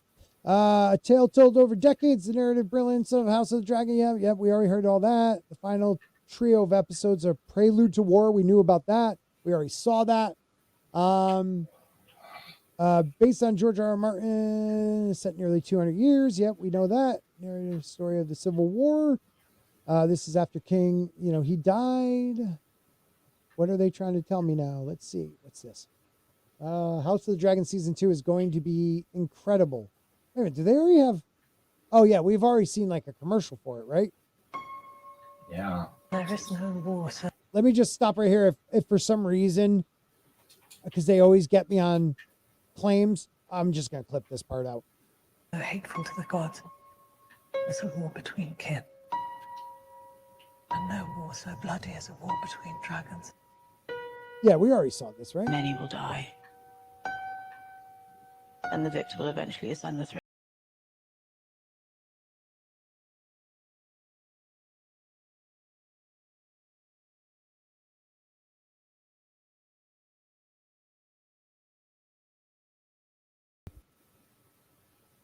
That was on December 11th. Okay. It's going to be brilliant if you ignore the plot holes. Yeah. It's going to be awesome if you don't follow the books. Here's the thing. I've been thinking about this a bit. you know how shock moments basically carried the last few seasons. Yeah, and that was all people were talking about. It was like, wow, I can't believe they killed this one, or wow, dragons. Yeah. Nobody thought about the story. No. It was all emotional responses. No thinking, just emotional reactions, and looks a bit like how society is today, isn't it? It's people just are so groomed into reacting emotionally. Yep. Which is why, this is wrong, this is wrong. Those people are evil because this gives you an emotional reaction that's negative, right? If twisted in a certain way. And it looks like entertainment has picked up on it, and it's following that trend and also feeding it. I mean, look at the Star Wars. They killed Han, Luke, and Leia. Right. Like, oh, shocking, right? Oh, right. Palpatine's back, big shock. Right. Right. And it's the best writers can always explain who, how, and why in every situation. Yep. But Hollywood and all, the gaming industry and all kinds of stuff have gotten rid of the how, because the how doesn't matter anymore. Right. You just need to leap to the emotional trigger. Right. Let's take the early seasons of Game of Thrones. And you know that George had those moments of spectacular, like, holy crap, they killed him. But he built that up where then you could look back and be like, oh my God, there were so many signs for it. Like people that never read the books, like, oh my God, there were so many signs Rob was going to get off, but we just didn't see it happening in the Red Wedding. Then when Dan and Dave's writing took over, it was this, let's just make a spectacular battle for reasons. Or, like they'd never understood the nuance of what George actually does. George, Battle of the Bastards, a prime example. Yes. Yeah. And, they didn't need to, because they had an audience that blindly cheered for the emotional scenes. Right. Like they could have like done a said, whole season. I'm sorry, go ahead. The how was ignored completely. Yep. I mean, think about it. The Jon Snow being murdered and then resurrected in the series. Yeah. After they might have killed off the Lord of Lights. Right. But like it would have happened for what? After that, you could have explored that topic of religious zealots, like people just worshiping him, like less than one episode later he comes back, and then one episode later after that it's brought up again, and that's the last time it's brought up. It's a dick joke. It's so stupid. Yeah. And how can people get invested if your investment is getting ignored? Right. From episode to episode. I mean, there was a big ruckus now with Disney Star Wars fans being pissed because they ignored another book that they had bought and invested time and money in. And it's the same with Game of Thrones. If you're or other shows, if you invest time and money, and stuff like that, and it just gets ignored and pretty much pissed on. Yeah, but see, Dan and Dave just forgot about George R.R. Martin. Just like Danny forgot about the the Iron Fleet. Yeah, and what happened with that? People were upset after the last episode, but overall, we were upset. People still came back and supported this show, even though it ties into that shit show. It does. So all the crap they did had no effect on the audience. No, I mean, I watched it because I wanted to see what they were going to do, and I can't. They had to jump 20 years in one season to give you the best of, and some of the acting was fantastic. The King Viserys became alive compared to the King Viserys in Fire and Blood. Like that guy, he made him a different character altogether. You actually can empathize with him and understand, because in the books he's like a drunk douche, and like, you started this whole thing, you idiot. But like in the show, like, you really felt for this man. The way he walked to the Iron Throne, all crippled it. I mean, it was powerful, but but you know what I also saw? Yeah. I saw people going, oh yeah, this is like the best king Westeros has ever had. Oh, he's terrible. Because of that emotional walk up to the throne. I'm like, no, he isn't. He caused this shit. Yes. He's not a good king. That's the whole point. But they're like, oh yeah, he was so brave, best king ever. Yeah. Like there was a good area of peace that you can look at and saying, well, what he did obviously worked, but he's just because it all came to the end doesn't mean that his actions when he first got on the throne aren't responsible for what happened at the end. Well, not even that. Like him not keeping his family tight to the point where two best friends growing up now are the matriarchs of the warring factions. The idea that he couldn't like keep that family new, like everyone's like, oh, but he had a dinner, and then it is. I'm sorry. The idea that he was on his deathbed and said Aegon has to be ready. Like, that was stupid. He didn't say Aegon has to be ready. Or what did he say? I forget. No, he said about the prince that was promised. So she assumed that. Right. Yeah. Right. And that was dumb though. Because now you brought in that stupid, I'm sorry, it's stupid that Aegon the Conqueror, conquered Westeros and passed this down. And somehow it got to Viserys. And on his deathbed, he says that right in front of Alicent at the perfect time, where that's what causes the dance. That's nothing what happened with the books. Well, it's all emotional responses, and that's why they keep doing the member berries everywhere too. Yeah, I remember. And people just go, "Oh yeah, I remember that droid. Best show ever." Yeah, and I can't believe they remembered it. Yeah, 10 out of 10. And don't get me wrong, I did enjoy the season, even though I completely in my head separated it from book. It's not the book at all, but it still had stupid parts. Yeah, it had a lot of great parts. Yeah, this show, absolutely it did. But then it's like, guess what happens later? Yeah. All this good stuff ends up in season 5 to 7 of the shit show.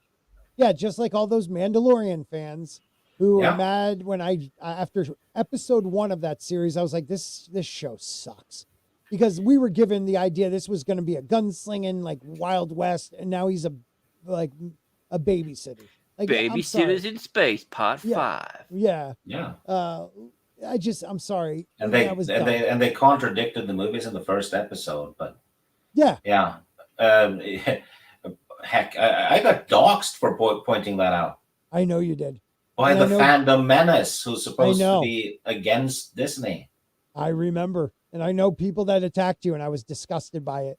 And the funny thing is like, that was the end of what was the fandom menace to me. Like, that Mandalorian show was the end, because we all fought for loving what you loved, and then when somebody didn't like what you loved, all of a sudden we attacked them. I thought that was terrible. And here's the thing: people bashed season 1. I did, but after they got a like from an actress, they started praising it. They started praising it left and right, and all of a sudden it was fantastic. And I saw one person who said, Gina Carano was merely passable as an actress during season 1 on a panel. Tagged her after in season 2 and said, your acting is so fantastic, it moved me so much I started crying. Yeah. I'm like, you just said she was barely passable last year. Yeah. I like her as an actress. I thought she was great in Deadpool. Yeah.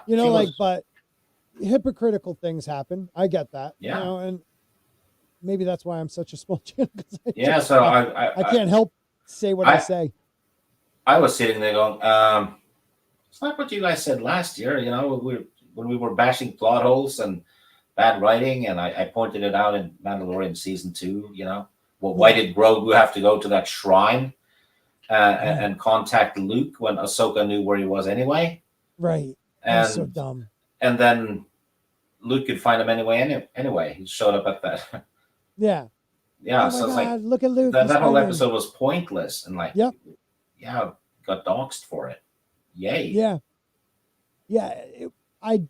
I wasn't a fan. I don't even know if I watched after that Luke thing. I don't think I watched season 3. And then you had Book of Boba Fett. Anyways, it was horrible. And you're right. This is going, and I'm saying it now. This is going to end with Dany burning King's Landing and this and that. But I am enjoying. I am me enjoying too. it. I'm enjoying it, but I just know where it's going to go. You know, I'm enjoying it. Hope... I'm enjoying it for what it is, but yes. I'm not loving it for what it's going to become. Right. And does that make sense? It makes a lot of sense. And I'm worried about, first seasons being great. And then now it's a big thing. You got executives getting involved and people. Oh, you know what? How will season 2 be? You know what they often do with fantasy shows? They stick to the source material for a while. Yeah. To make sure they have the audience. Yeah. And then they screw us with the message. Yeah. And then they start, adding more and more. And, let's not forget that they had a Roe versus Wade message in there, which is how the fuck is that relevant for the rest of the world? Yeah, dude. The whole birthing thing was crazy with this series. That's another thing. I was like, I understand it. We were trying to say like that's their battle, that's their battleground. I get that, but it got a little crazy. So it's like, be aware because shit shows tend to not necessarily happen in season 1. No, it's you have to be a really bad show to start in season 1. Yeah, Shannara did it. Yeah. So this will probably come out in August. I'm praying it's going to be good. We'll be covering it every Monday night because I just, bad or good, we're going to be covering it because that's what we do here. And I just pray it's going to be a decent show where I could say, okay, I could separate the two. This was fun. At least you could tell people had heart when they were making this. With Game of Thrones by the end, they had no heart, What up, Ginger? Great freaking artist. Follow that dude right there. The best. Ginger Ninja. One of the best. Yeah. I was going to try to say something Japanese, but that would have been terrible. But we got to wrap it up. I got to get to work tomorrow morning. Stig, as always, thank you so much for being on the panel because I enjoy talking about this shit with you. Thank you. All the BS too. I like it. It's honest, and that's what I try to be. Well, thank you for having me on, and thank you to both of you for being great company. Thank you. And for the chat as well for being awesome as always. Awesome. Thank you, my man. Thanks, buddy. Yeah. You're welcome. And then Mr. Grant Gregory, as always, dude, thank you for sharing it on your stream. And I just always appreciate your help with everything you do, man. Oh, good, man. Happy to be here. Yeah, I do. And you know what, Ginger, I am looking forward to the Winds of Winter because we're going to get it in 2024. Da-da-da! Called it. All right, everybody. Have a great night. We're going out with the old intro. Okay, see you, bye. See you, bye. I like that. You really tried there. That was quick.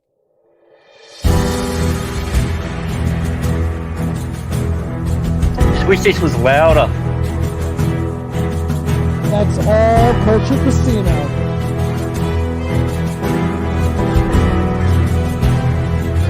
Good night, everybody.